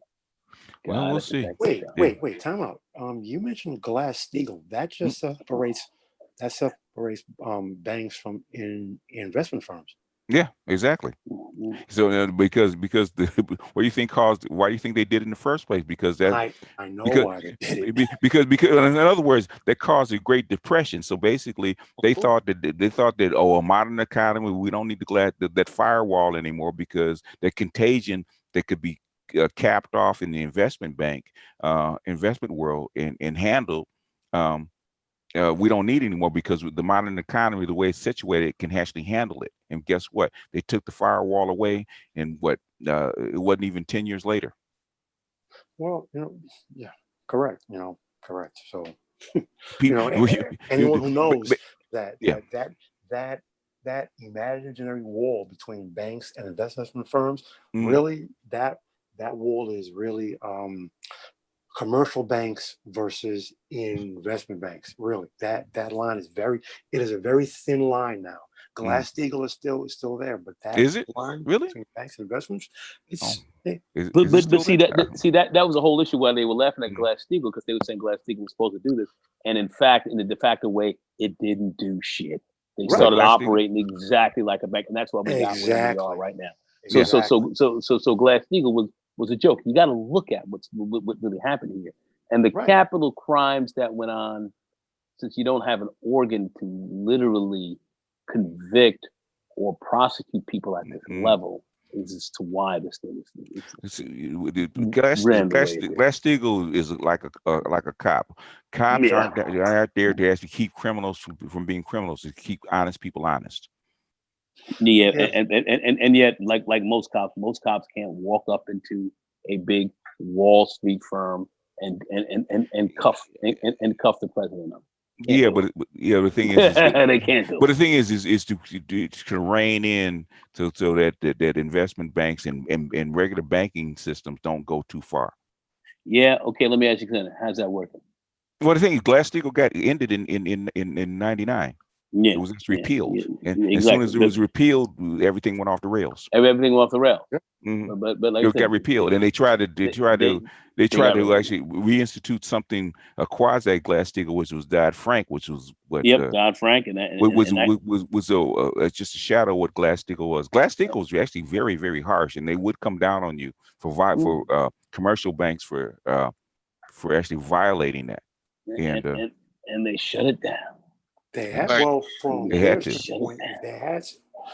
But again, as I said, it was always a very thin line. It was such a thin line, and really going back to when we saw 95 to 98.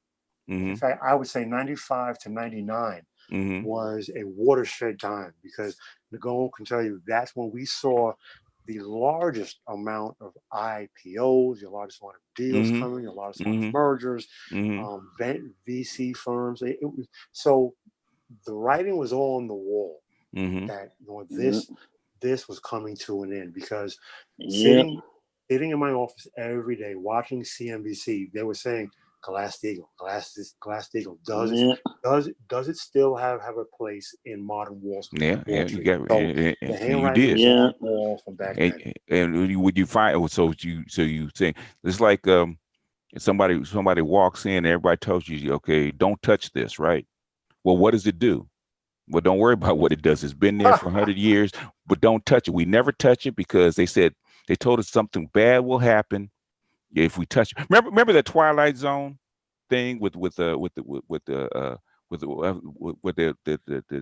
devil is actually locked up with this little bitty cane, and the guy told him, do not whatever you do, no matter how much he begs, don't remove that rod, because the devil will get out, right? And the guy, and he had the brother, I forget, the guy had to leave to do something else. So he left this guy in charge to actually watch out over him, right? And the devil begged and begged and begged and cried and howled. And he told him, whatever you do, do not, no matter what he does, do not remove that barrier, right? And guess what the guy did? He removed it anyway. And guess what happened? Devil got out. Well, you know, I boil this down to one thing, and we were told this when I first started in the business. At the end of the day, MONEY. That's all you need to know. At the end of the day, it's all about the MONEY. Because when I look at Michael Milken was actually, believe it or not, one of my role models when I was in junior high school when that went down. And I said, wow, if he can do that and get away with it, and said, you know what, I'm going to pay this fine because I have another, what was it? Help me out, Nagon, 300 or 400 million offshore that the U.S. government can't touch. You should have read the book, The Den of Thieves. I don't know if you ever read that book by Stewart. I don't know if you ever read that book, Den of Thieves. Yes. And saw how he would sit there with the Pritzker family and the Bellsbergs and these guys, and he's sitting on yachts, and they could raise over $1 billion in a weekend with these people. Exactly. And then they just go flowing over to IBM and all of them and start teeing them up. What got Milken and so much, not that he was such a scamster, it was that he was a Jew boy teeing up the big true white boys, and they were like, you fucking Jews are coming on here, Wall Street. You ain't teeing up this all white money and fucking taking us down the way you think. We're going to put your ass in jail. We're going to put your ass in jail, Jew boy. Don't fuck with us like that. We're the true all white. We're the true all white. We're the true white boys up in this bitch. That is a quote and not that's representative No. I'm just saying that's what. It's a quote from a book. Yeah, that's exactly, and that's how they saw that. I'm not saying this is me talking. This is what they did, and that's how they teed Michael Milken. Yeah, y'all like you guys like the ice skate, huh?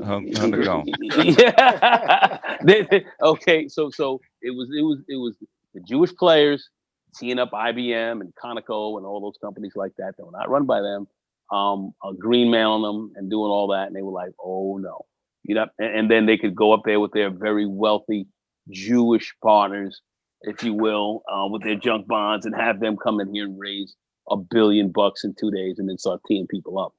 They were like, no chance.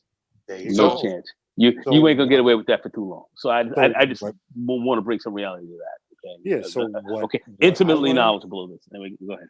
What I learned early on was that money trumps everything. The guys who make the laws are the very same guys they feel because they make the laws or they are the driving force behind the laws.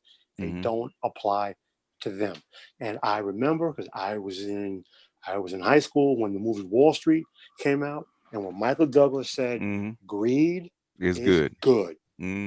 That was Wall Street. And that was the Wall Street that when I went to college 3 years later and I worked on Wall Street for how many years, greed is good. And Nagon, I'll leave you with one last thing. Blue Horseshoe likes Anacott steel.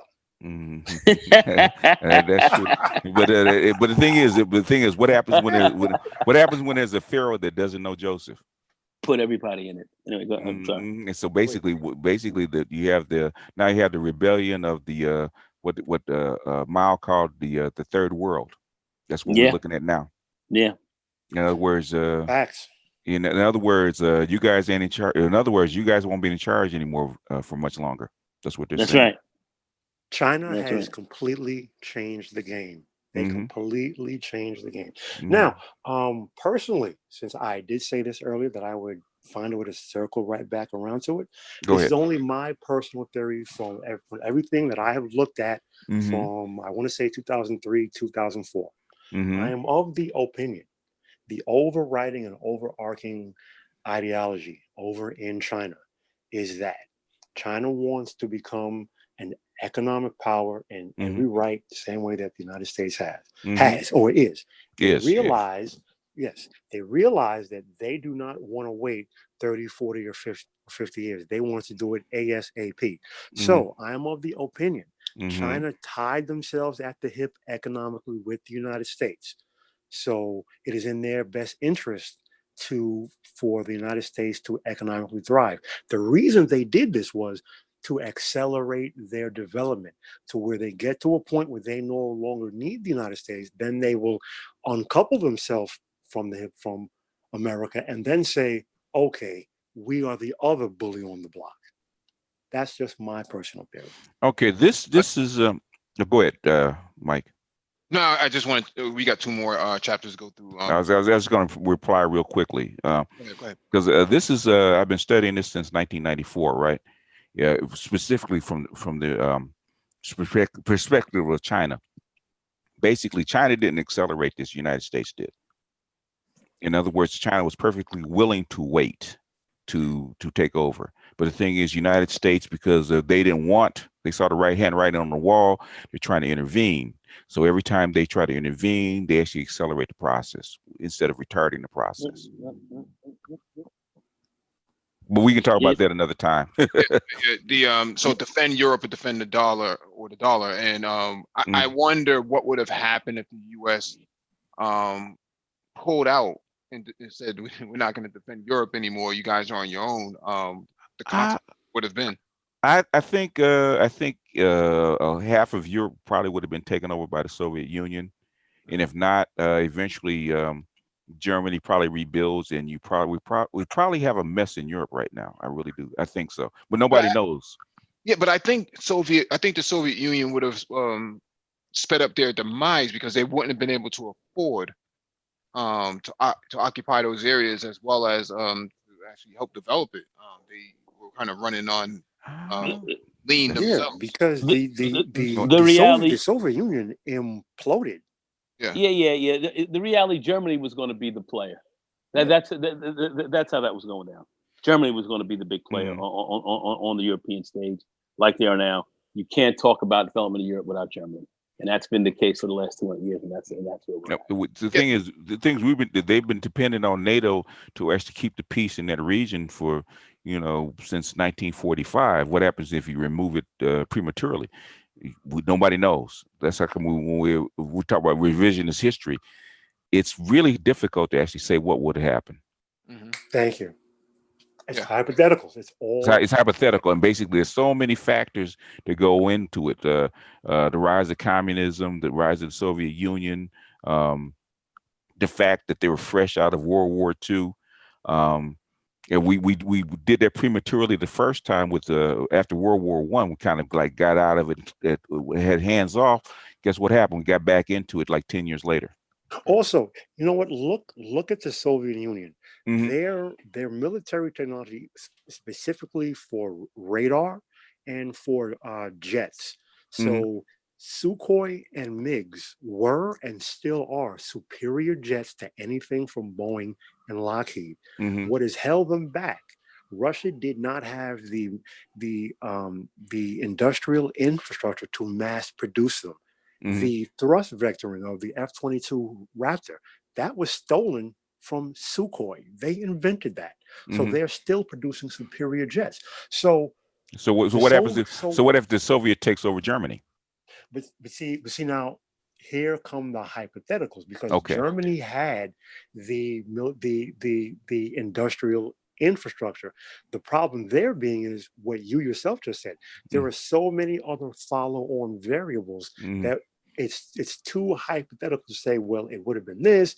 They would that manufacturing prowess then translated to the rest of the Soviet Union to keep it from imploding upon itself, because that very same system of communism is what led to the Soviet Union imploding. Well, there's a variety of factors as to right. But when I you brought up a good point about the industrialization or military industrialization of the Soviet Union at the time. You also take into consideration their rocketry and space exploration was actually very much on par with the United States, with the West, especially for their lack of funding. They were able to do a heck of a lot more, or just as much as the West. So pairing up German engineering, such as the Messerschmitt 262, with Soviet spending investment would have been a game changer. It would have basically null and void the F5, maybe the F4 or the A4. It was the A4 fighter jet. I think they fought. The F4, yeah. Yeah, F4, that Phantom. The F4 No, Phantom. wait. Are we going back to, if you're talking the Messerschmitt ME-262, then you got to talk about the first U.S. jet, which was the F-86 Sabre jet. Yes, that's what I was referring to. Okay. Yeah. Yeah, the thing is if the United States pulls out then and pulls out of NATO, the Soviet Union could expand. Maybe China and the Soviet Union don't have that tiff to where China's divided from the Soviet Union. They stay unified. Who knows? Yeah. Who knows? The thing is, it's too complex to even venture a guess. It's probably a book in itself. Mm-hmm. All right. Chapter 7, the end of Bretton Woods, the devaluation of the sterling, and the 1968 gold crisis. Mm-hmm. British are not too happy. The French want their gold back. Mm-hmm. And Germany is sitting there with their arms crossed and their lip poked out, pouting. Japan is now pulled into this. So now it's beyond Europe. Yeah, basically, do you save the pound, or do you give up, save the pound and give up Vietnam? What do you do? So basically, you have all these choices. Do we withdraw NATO and still fight communism in Vietnam?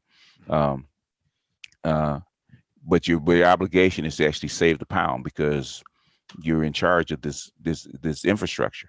So what do? Do you let the pound go and possibly take Europe with it? What do you do? That's a Nagone question. I'm sorry, go ahead, Paul. You know what? You raise a very good point because going back to something that you said a few minutes ago, revisionist history. Looking back, we have to put our mind frames into that time. That's the height of the Cold War, and everything was the communist problem. So their mindset was protect Europe at all costs. So what do we start seeing? We start seeing American ICBMs in Turkey. We start seeing American air bases in Germany and in France. And when we start seeing Italy more, too. Yes, thank you, and Italy, and we start seeing more counterintelligence in Poland and in the former Czech Republic. So we can. It is easy to have revisionist history, but back then, that was the 800-pound gorilla in the room for the individuals calling the shots at that time. Protect Europe, stop the progression of the communist war. The thinking was that Germany was already split, was already fractured. That was the battleground. So you do make a very cogent analysis on that, I have to say. What do you think, Nagone? Is he still there? I think Nagone's taking a nap right now. No, man, I ain't taking on that, man. I'm with you guys. I'm sorry, I'm just running around. I'm just doing some stuff for tomorrow. The valuation of the sterling in the 68 gold crisis. And was Soros in on that one, or was that later on? That was later on. Okay. But Harold Wilson, I don't know if you remember Harold Wilson. If you heard about Harold Wilson, he was the Prime Minister of England at the time. My dad was. My dad didn't like that guy.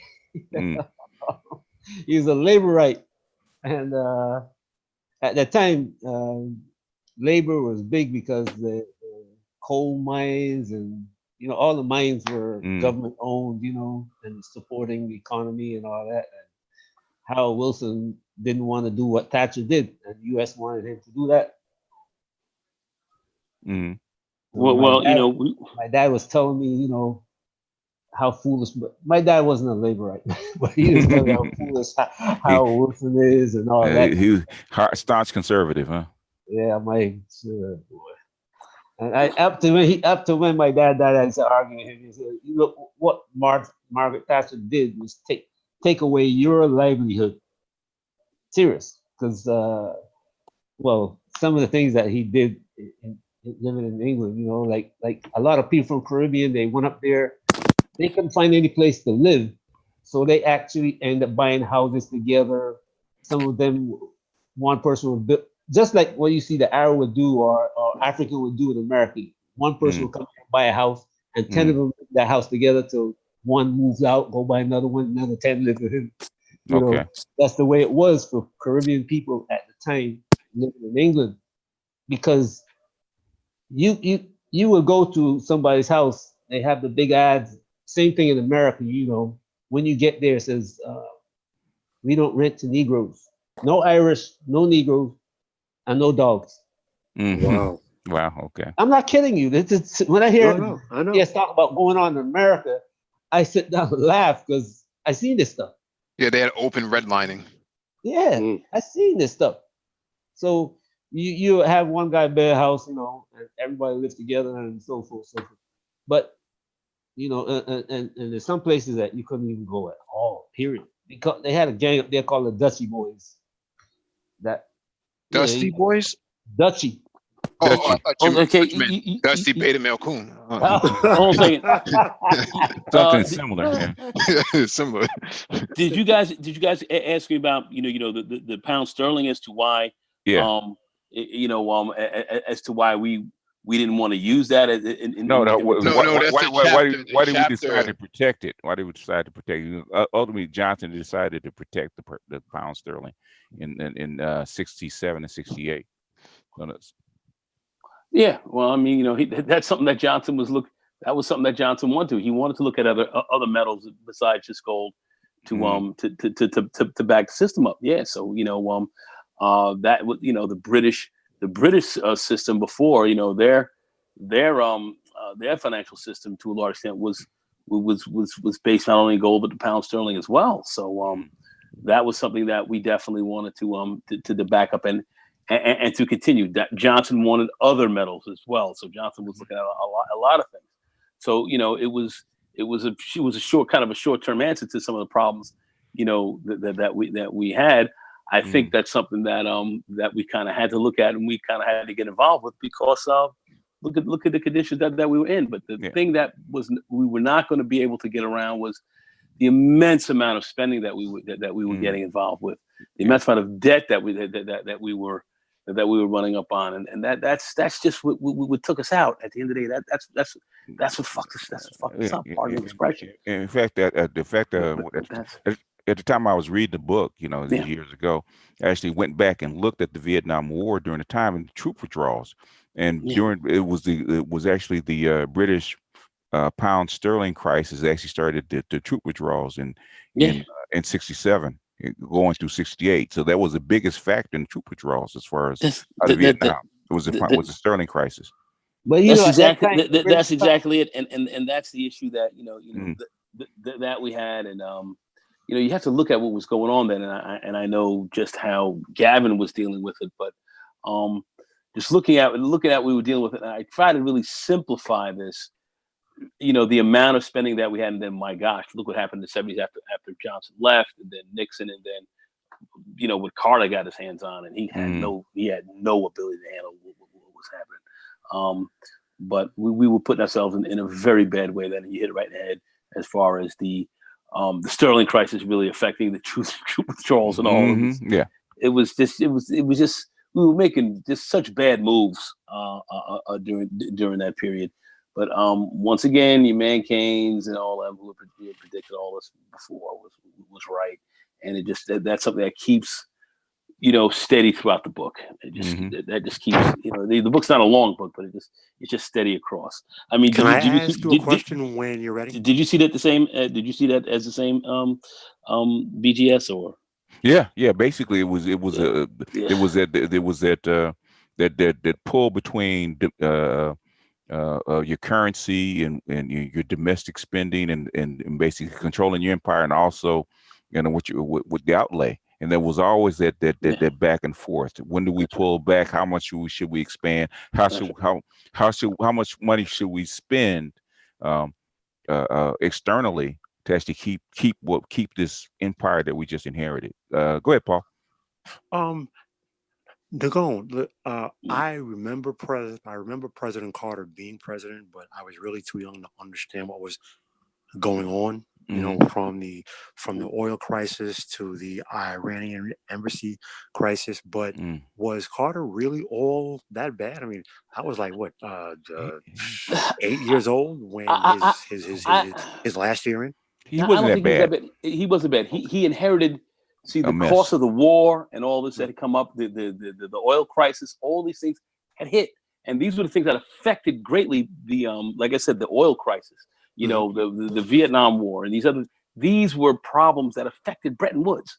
Okay. The whole Bretton Woods setup and kind of took it out, if you will. Just took it out. It just blew everything up. And these were things that were going on, even like post Bretton Woods after we got off the gold standard, and the whole Bretton Woods system, trying to function after that, which just didn't do well. All these, there was so many factors. Yeah. The problem was when Carter got in, this stuff hit. Then you had a recession. Then you had, an inflation. Inflation was going on. Stagflation. Yeah. It's this stagflation, and then you had the win buttons. I don't know if you remember win buttons. Whip inflation now and all the stuff that they were walking around with. And I remember that stuff quite well.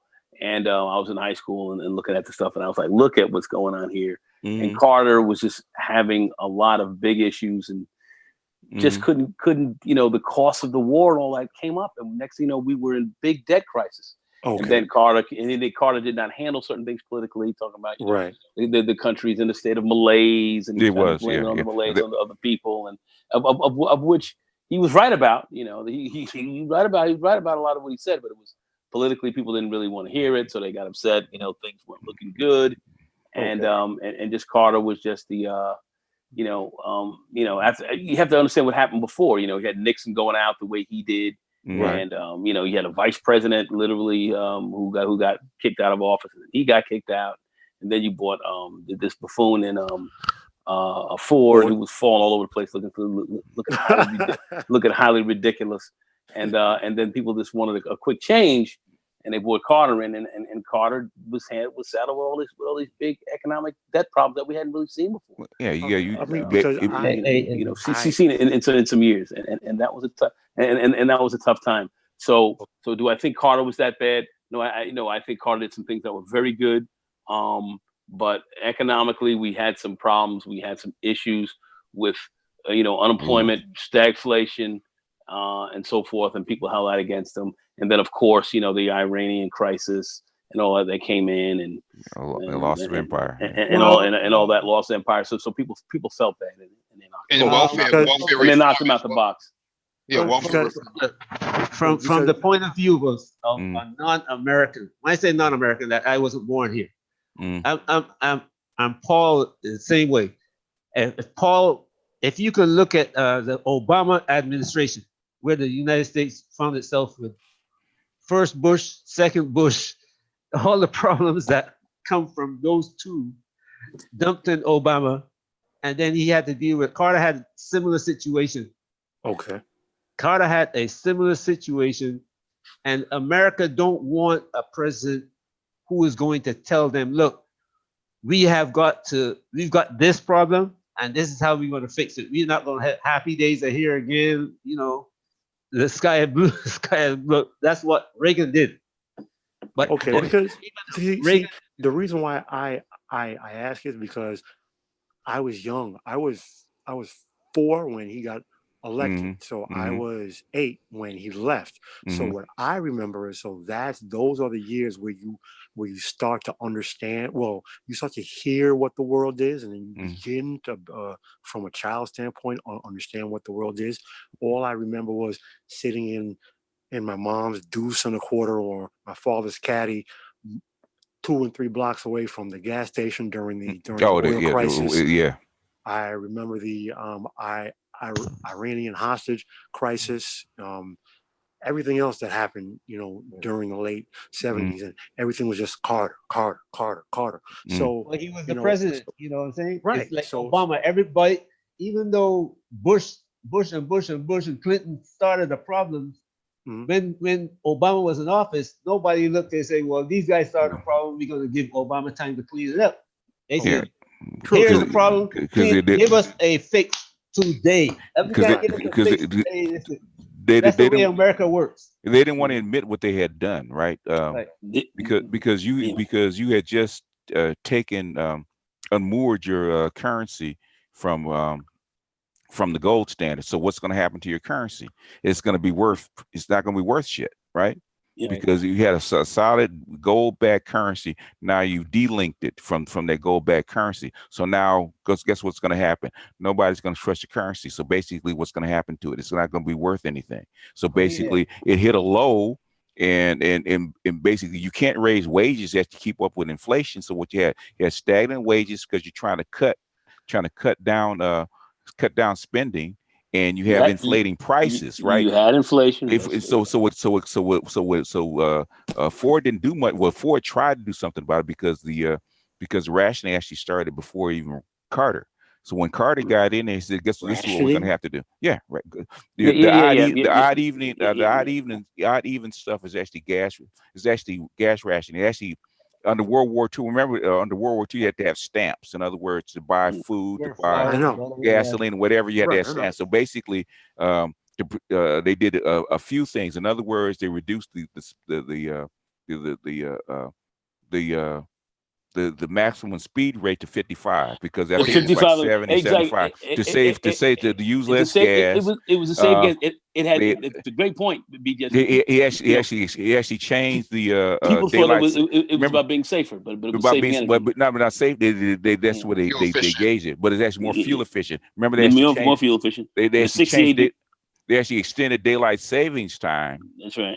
To actually under Carter to actually have more working daylight actually, so people actually use their lights less. They actually odd even gas rationing so they actually use less fuel because spending inflated dollars on fuel costs you more money and makes your dollars even worth less. So at the end of the day in '79, Carter brought in Volcker. Right. And what did Volcker do? Volcker started. I think your interest rates were like 5%, and he quadrupled the interest rates basically to actually 13%. 20%. At its peak, it was 20%. Actually, the peak was almost 21% on a bond, right? On a Fed bond, right? So Volcker actually raised interest rates dramatically. But if you raise interest rates, what do? You kill your economy, right? You slow the economy down. So basically, you actually killed your economy. So you had a lot of, like when I was a teenager, right? It was hell trying to find a job because nobody was hiring you. There were no jobs. Nobody was hiring, and not even McDonald's was hiring because there was no money circulating because you had killed your economy by increasing these interest rates, right? Mm-hmm. So it peaked out at 20%, and under Reagan, what did Reagan do? He reversed that. Yeah. So basically, but that's how come we had this big expansion because Volcker actually defended your currency. That's how you defend a currency, right? You would raise interest rate to the point where the outflows of your resources stop, and actually money starts reversing. And we had to coming back in to take advantage of these interest rates because countries do it all the time. You look at Turkey, look at the African countries. That's come the interest rates so high to actually attract money, attract resources, right? So that's what he did. So basically, he got the dollar back on firm footing. So when Reagan came in, he was actually allowed to actually start expanding the economy again. That's how he benefited. Good breakdown. I was going to get all into that, but that's what happened because I was in junior high school and getting ready to go into college when all this was going down. That's in a nutshell because I remember I bought my first car and the interest rate. I think what did I pay? they would call it usury now. I paid like 22 cents interest on my first car. Yeah. A quarter, almost over a third of the price of that car was basically interest. Yeah. I bought my first house then, and they started out. I had this 5-step process. Yeah, I had this 5-step process with interest. I started at 1%. Yeah. And then in 3 years it went up to 3%, and then it went to 5%, then 7%, then it went to 12%. Ooh, that hurts. Yeah, bro. I was man. Hurts. Yeah. You know, under Carter, Dr. Carter Anderson got his start with under Carter, and the food stamps that you mentioned, they blamed that on Dr. Carter Anderson.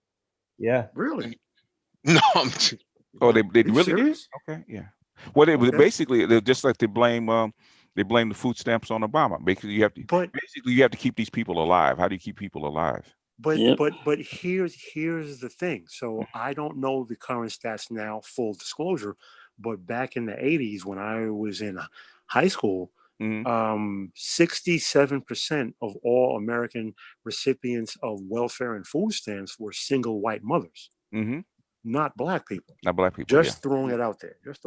Oh yeah. The food stamp, the food stamp was actually started under Johnson. No, FDR. Oh wait, food stamps were started under FDR. Yeah. FDR, yeah. Okay. Depression. Yeah, Okay. Food stamps and the welfare as we know it now was actually done under FDR in the 30s, right? It wasn't allowed for black people. Didn't get it for the most federally until the late 50s, 60s. Right. I knew that welfare was part of the New Deal. I just didn't know that the food stamps were. Food stamps through the FDA was started underneath FDR. FDR. Okay. Mm-hmm. Oh, is there any truth to the rumor?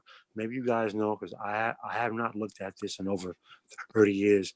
Is there any truth to the rumor that the Iranian hostage deal was in place Reagan, from Carter, but Reagan is the one who got behind the scenes to suppress the deal until after the election to make it look to the American people like he had them freed. It was actually Reagan, and it's actually Bush because Bush is revenge on Carter because the naval intelligence and the CIA don't see eye to eye, and basically and Bush said allow me to remain CIA director, and basically Carter, who's a Navy intelligence guy, said hell no, he booted him out.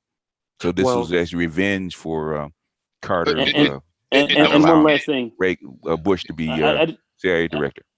Yeah, I just want to say one last thing, and it didn't help, the fact that we went in there and did the hostage rescue and the equipment failed.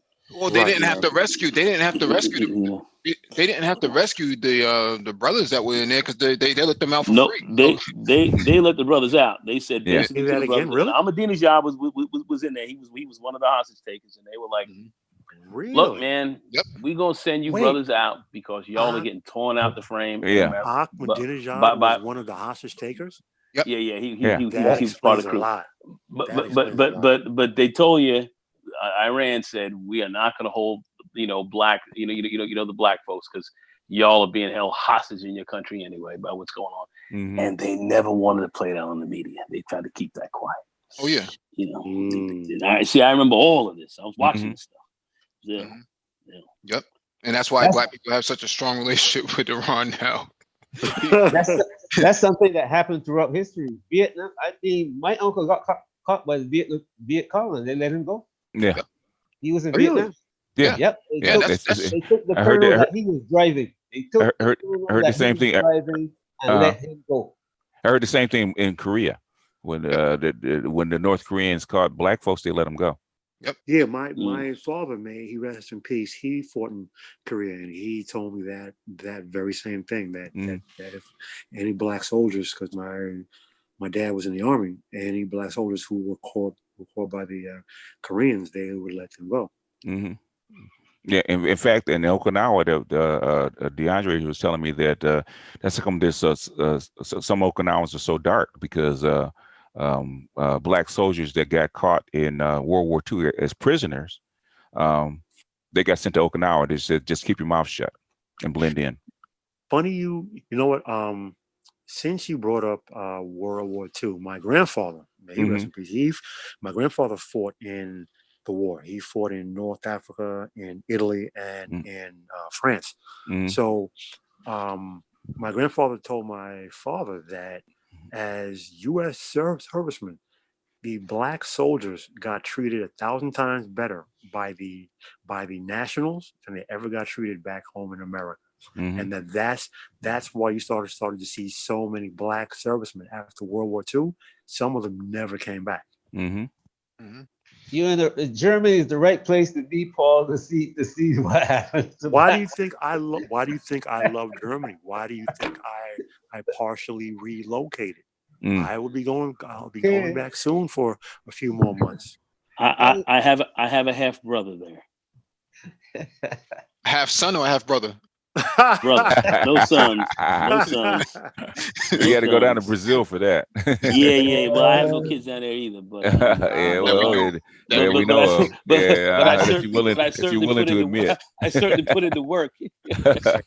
Not for lack of trying. No, I wasn't trying, but I put in the work. Coitus left front and center, huh? We put in work. But anyway, let's get to the last chapter. This one's chapter 8. Nixon in a new era in global monetary relations. Conclusion: no way to build an empire. No way to build an empire. Well, yeah. It was it's kind of haphazard, but most empires, when you first start them out, are haphazard, and basically, by the time Nixon got there, the writing was on the wall. Most of the gold was probably already gone. And he really didn't have much of a choice, in my estimation. I understand what Nixon did. I think he gets a bad rap for being off the gold standard, but I don't think he had much of a choice after reading this book. Who was the U.S. president who, quote unquote, opened China to global economy? Nixon. Milhouse Nixon. You gotta say president to show reverence to him. Yeah, so there's things that he did that were wrong. There's things that he had no choice in. I think they wanted to divide China from the Soviet Union, and they had the opportunity to do it, and they did it. And it was actually Kissinger's idea to actually go down there. We assumed that it's Kissinger's idea. Facts. We assume it was Kissinger's idea. Remember, he takes credit for it. Yeah, well, he takes credit for it. He went down there, but even if you read his book on China, he said he was sent. In fact, Nixon. I wish I could actually find the audio. I saw it once, and at the time, I should have found a way to record it. All right, but it was during the Nixon tapes. They asked, "What about Henry Kissinger?" And Nixon says, he said before he became president, he didn't even know who Kissinger was. He said he just showed up one day. He was sent there. What the powers that be? Yeah, it was out of his own mouth. He says, "What about Henry Kissinger? Why'd you pick Henry Kissinger?" He said he didn't pick him. He was told. Yeah, he was told. Yeah, he was told. These men follow orders. Didn't Jimmy Carter say that about one of his people too? That was Jabrinsky, right? Oh, Brzezinski. Okay. Brzezinski. But he liked Brzezinski for whatever reason. He liked Brzezinski. Yeah. Him and Brzezinski were actually really good friends. Yeah. Probably because he was ex-military. I'm assuming he had a real fondness for generals and admirals. Yeah. In fact, it said Mika said her and was Carter's daughter Amy, I think it was, used to play together. Mika is Brzezinski's daughter. Yeah. Right. But Carter's daughter, I think, was Amy or something like that. Amy, yes. They were playmates, so they actually were pretty friendly. But even if you look at Kissinger's book on China, he actually says that he actually went to China, according to him, during the what's his name, Johnson administration. He was actually already there his first time being there, according to him.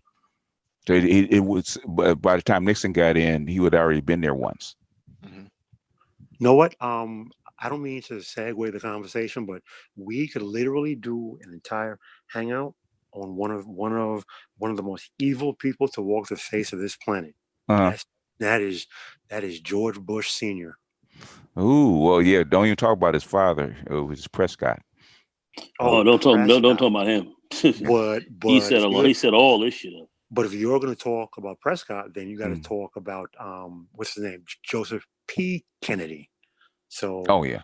you know, Well, Joseph P. Kennedy ain't got nothing on the Bushes. The Bushes are Prescott. very Yeah. old Very- banking family. Old money. Old money. Go all the way back to Old the money. 17th Blue blood century. money. Yeah, Was that 17th Russian century. Bavarian? we talking Yeah, about the Brown- revolution. You're talking about Brown Brothers Harriman is their banking yes, family. sir. Yeah. Yes, sir. And Prescott actually Prescott Bush actually married into it.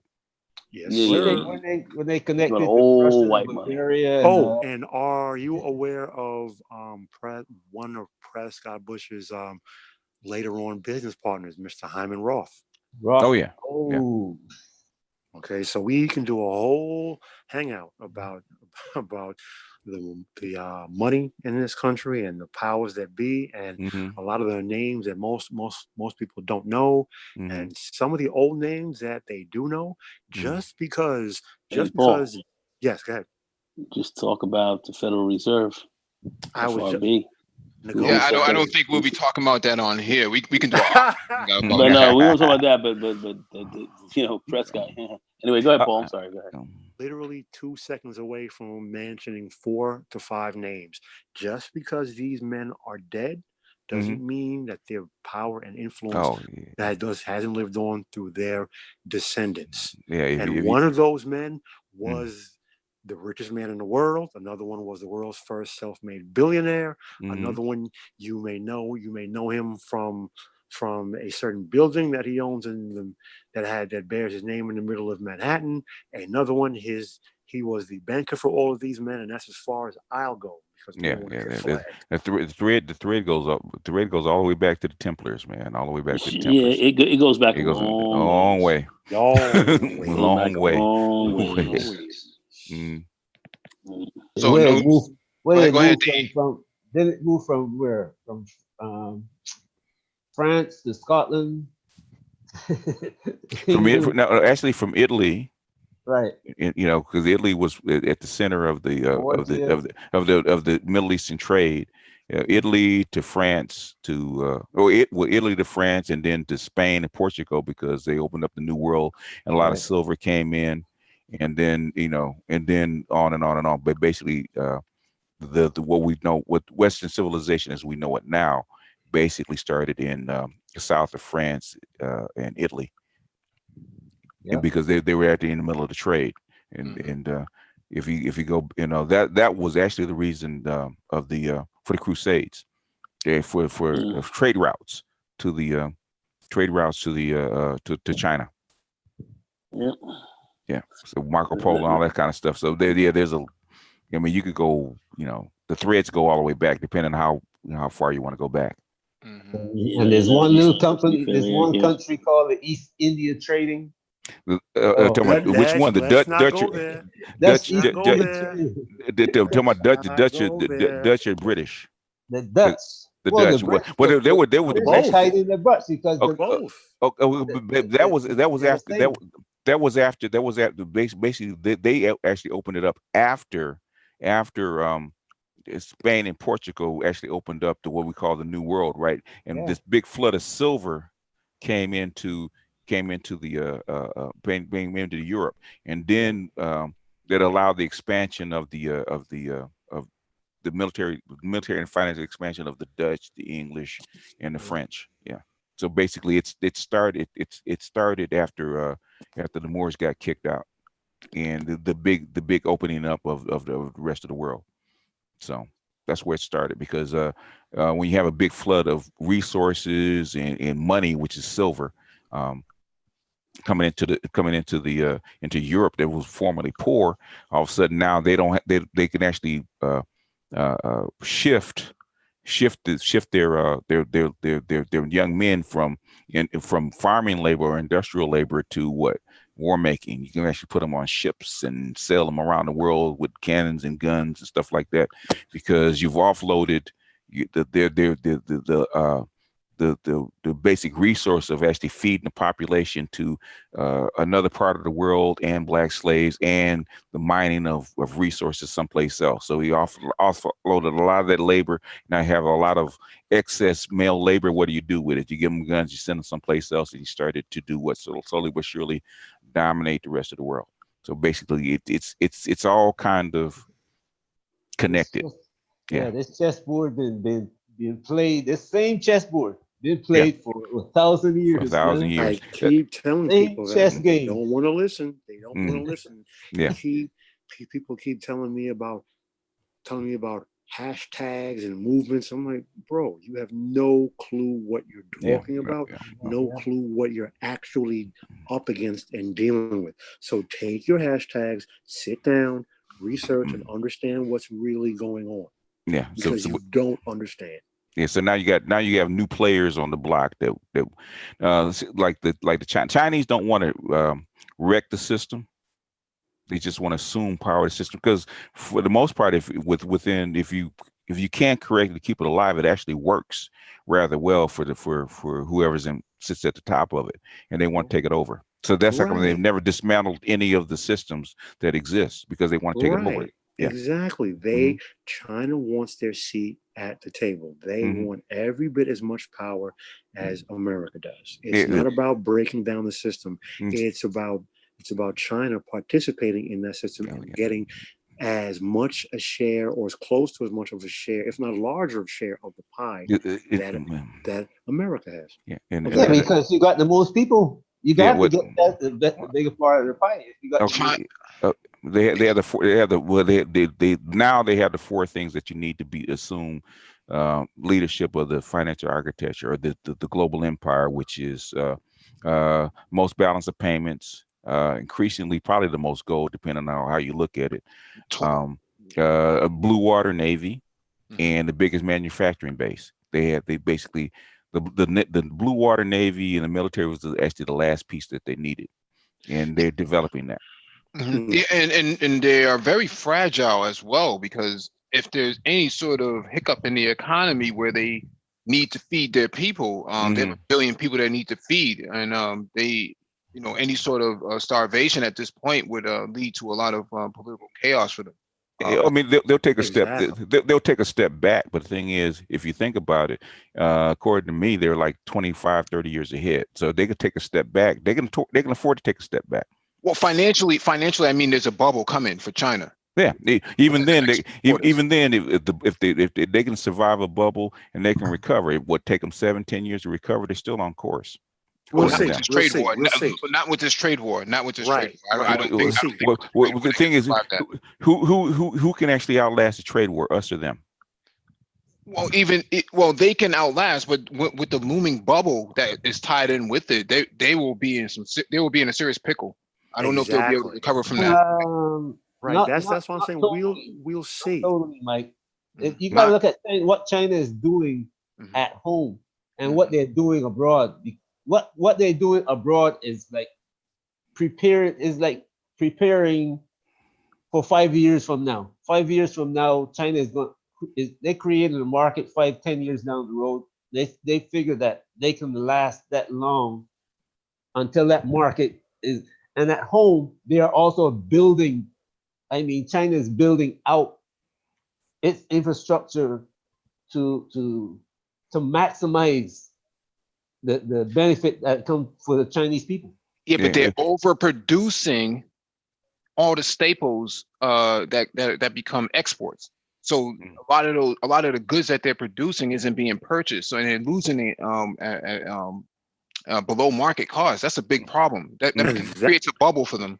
Yeah, that is a very good point that a lot of people have not have not covered, because China's economy has actually been propped up by the government for a long time, and there are literal warehouses filled with goods that sit there. There are cities that have been abandoned because their growth has been so fast that the society and the culture has not been able Caught to up with it. Yeah. keep pace. But that's why I say, taking all of that into account, we will see. Because I still do not think China is where they want to be. I still do not think that China is in a position yet where they have the wherewithal to withstand a severe economic downturn yet. They're on that path, but I don't think they're there yet. Yeah, well, if it's that severe and China doesn't survive, will we? That is the $64,000 question. And we said what is the American economy propped up by now, Mike? Right. Debt and what? That in the military for the most part. And the military. And if you got 100 million people out of work, guess how they're still alive? It's not work. Which is why I say China has tied itself economically at the hip to the United States, which is why I still question this trade war. How much of it is, it doesn't make sense to me, because both countries are still economically tied at the hip. Exactly. What hurts one hurts the other. How much of our debt is China carrying? Wars is not wars aren't business. Wars are wars. There's a reason they call it a war. Yeah, but politics by different means. Basically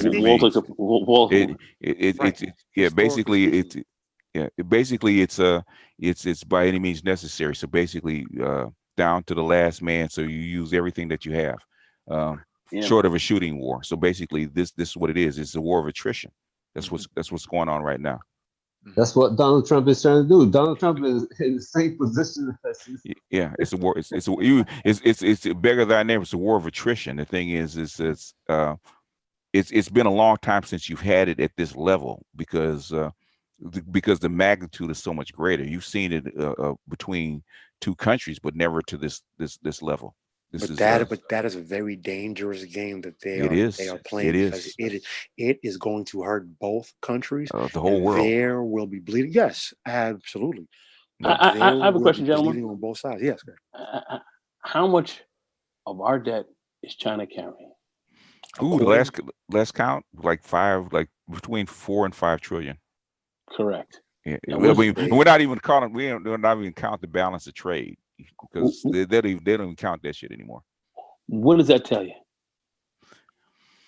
Well, they don't want us to fail.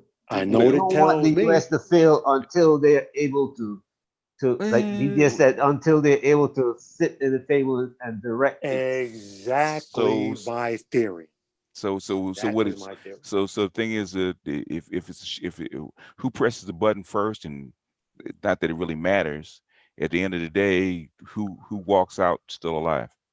You know what? This is a game of chicken, and it's, in fact, you know what I'd say it's a game of chicken, and both sides seem to be betting that, okay, if we're going to take this to its logical conclusion, as you say, it's going to be a war of attrition. So basically, it's going to be a death by 1,000 cuts. Who is going to bleed out first? Well, it's Chinese torture. 1,000 drops on your forehead.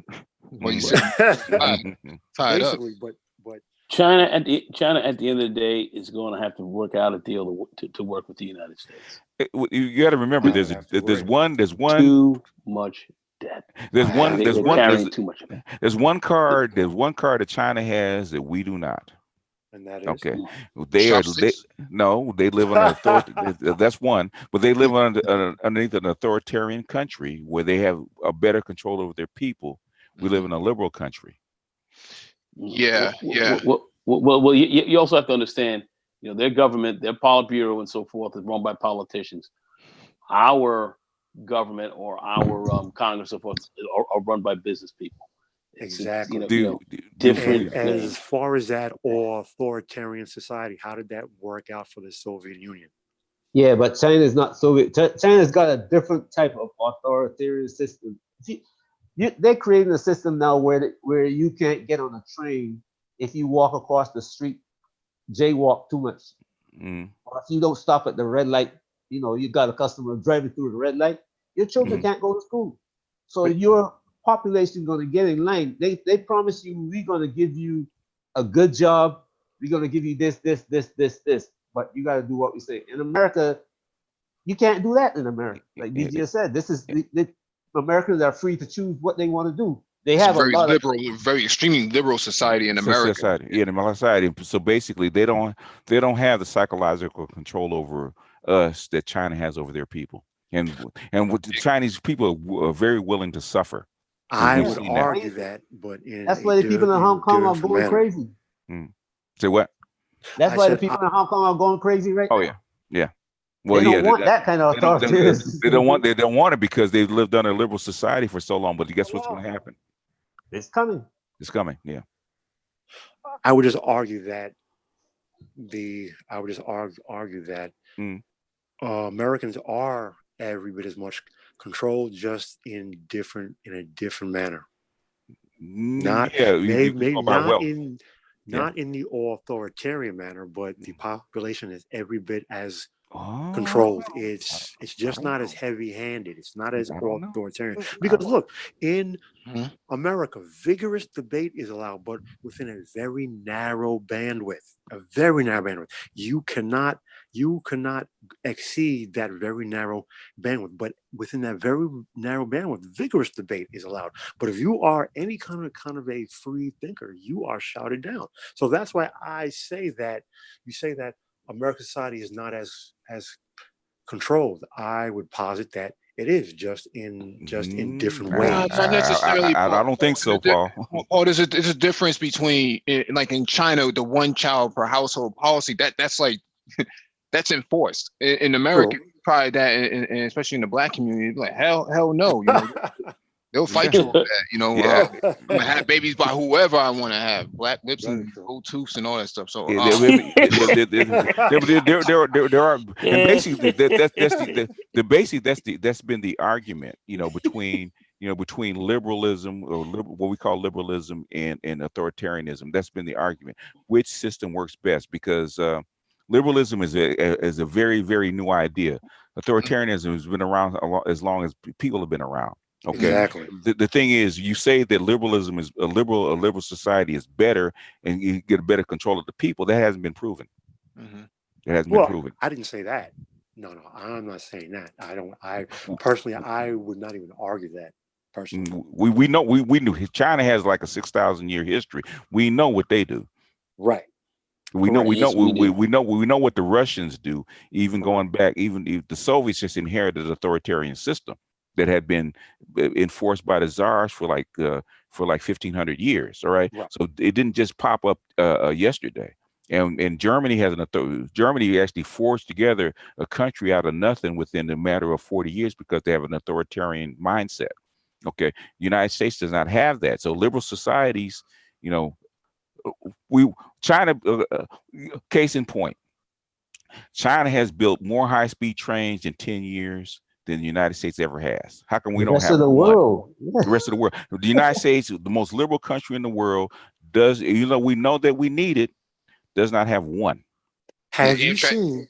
And also, China has more millionaires right now over the last years than America. Well, they got more people. So have you seen but still, the highways? The percentage. China is building highways the way grass grows. I mean, what DE said, I don't know if people understand how this country, China, is like a real life Sim City.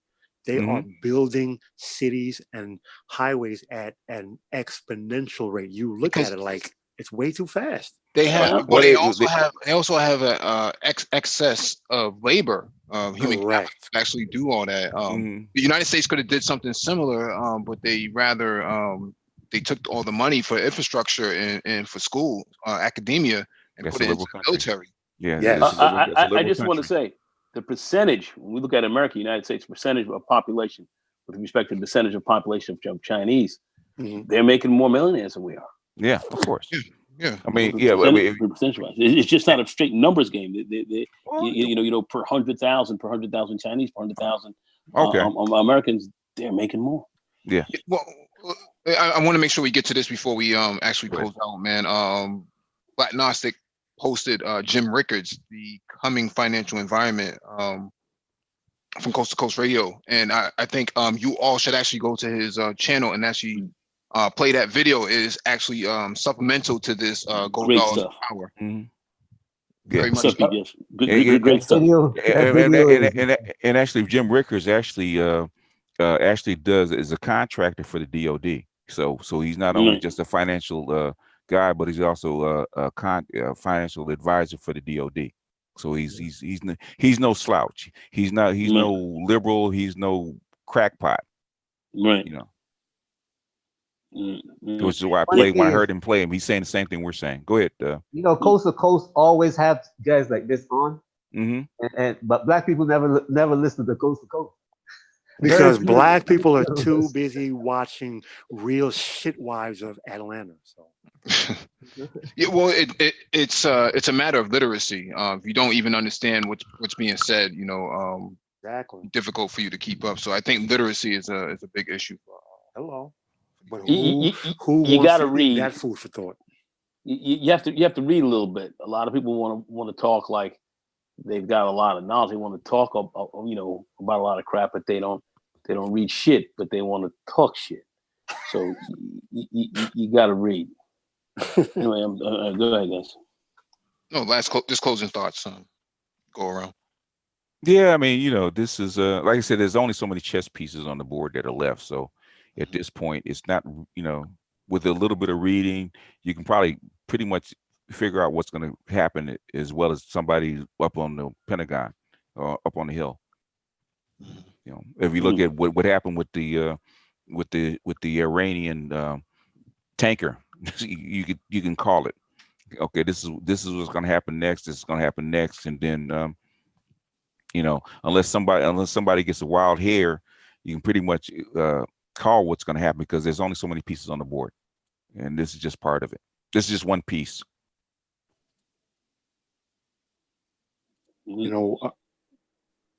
Go ahead. We live in a much bigger world than what people see was staring them right in front of their face. So you have to elevate your thinking to understand how the world really works, in order to be able to make the proper moves to allow yourself to navigate your way through. You have to think your way through. You cannot react your way through based on what's looking at you right in front of your face. I understand that. Mike consistently talks about, the laws of the needs, the hierarchy of needs. But Maslow. Thank you. You have to elevate your thinking and understand the way the world around you actually works. And then once you do that, you will begin to shape the reality that you want to see. And that begins with leaving your comfort zone, closing out your Pornhub windows, and reading a book. And not Pornhub. Come on, man. Come on, not Pornhub. Cannot Pornhub, man. Oh man, anything but Pornhub, man. Leave my Pornhub alone. All right.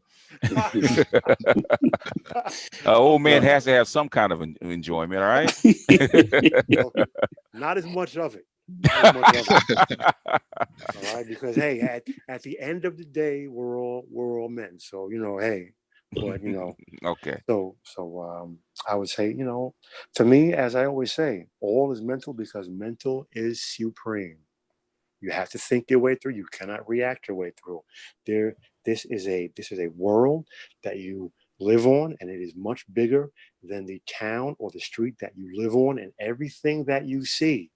I would say 90 to 95% of what you see on a daily basis is not what is actually going on. To quote a very good line from the movie A Devil in a Blue Dress, if you're going to be mixed up in something, you better be mixed up all the way up at the top, because if not, someone is pissing on your head and telling you it's rain.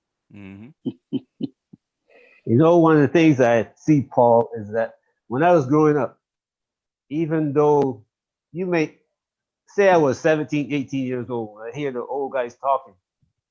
I had to shut up and listen.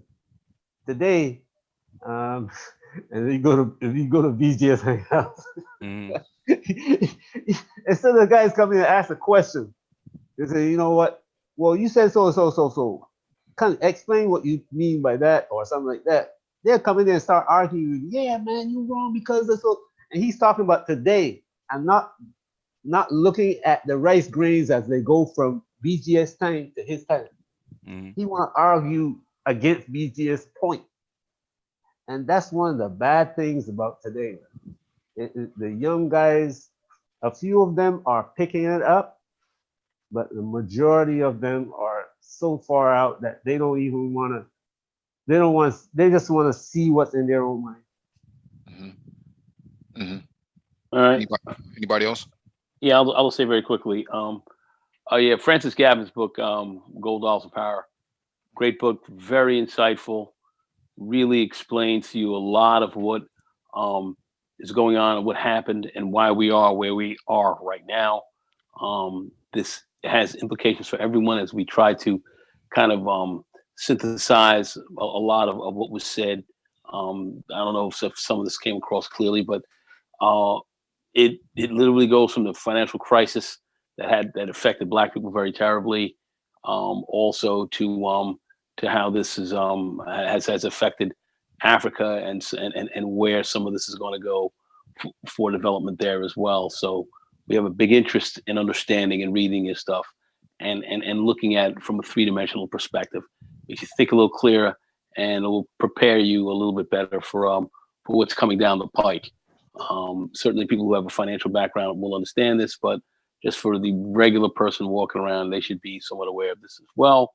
So you can, begin to think a certain way and prepare yourself for some of the things that may be coming down. That I could say for brothers here on this panel definitely know is coming down the pike.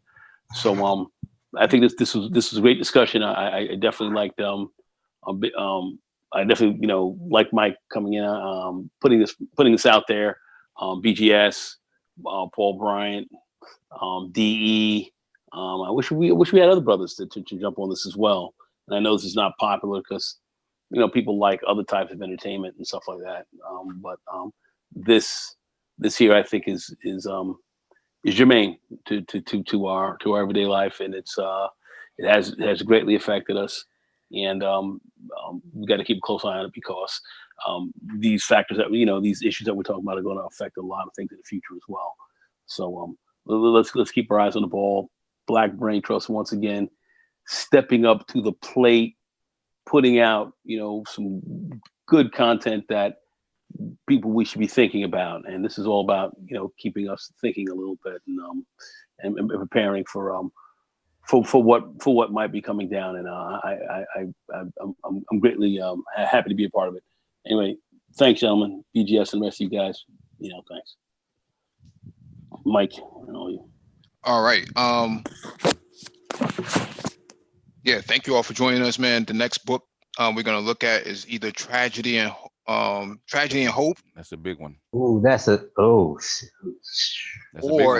or the Anglo-American Establishment. We'll probably put up a poll tomorrow and see what you guys think, and you guys can vote on it.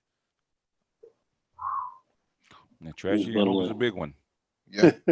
if you really want to talk about a very controversial book, Quitting America by Randall Robinson, but I digress. Too many Black people won't like that. Yeah, I read that. I agree. I read it and I agree with him 100%. Because he talks too much sense. It's too much logic, man. Too much logic. All right. Logic kills. Yeah, we're gonna close out. All right. Thank you all for joining us. Space and Technology tomorrow. We'll see you all then. Adios. All right. Good night, everybody. All right. I was safe. It was a pleasure, gentlemen. Good night.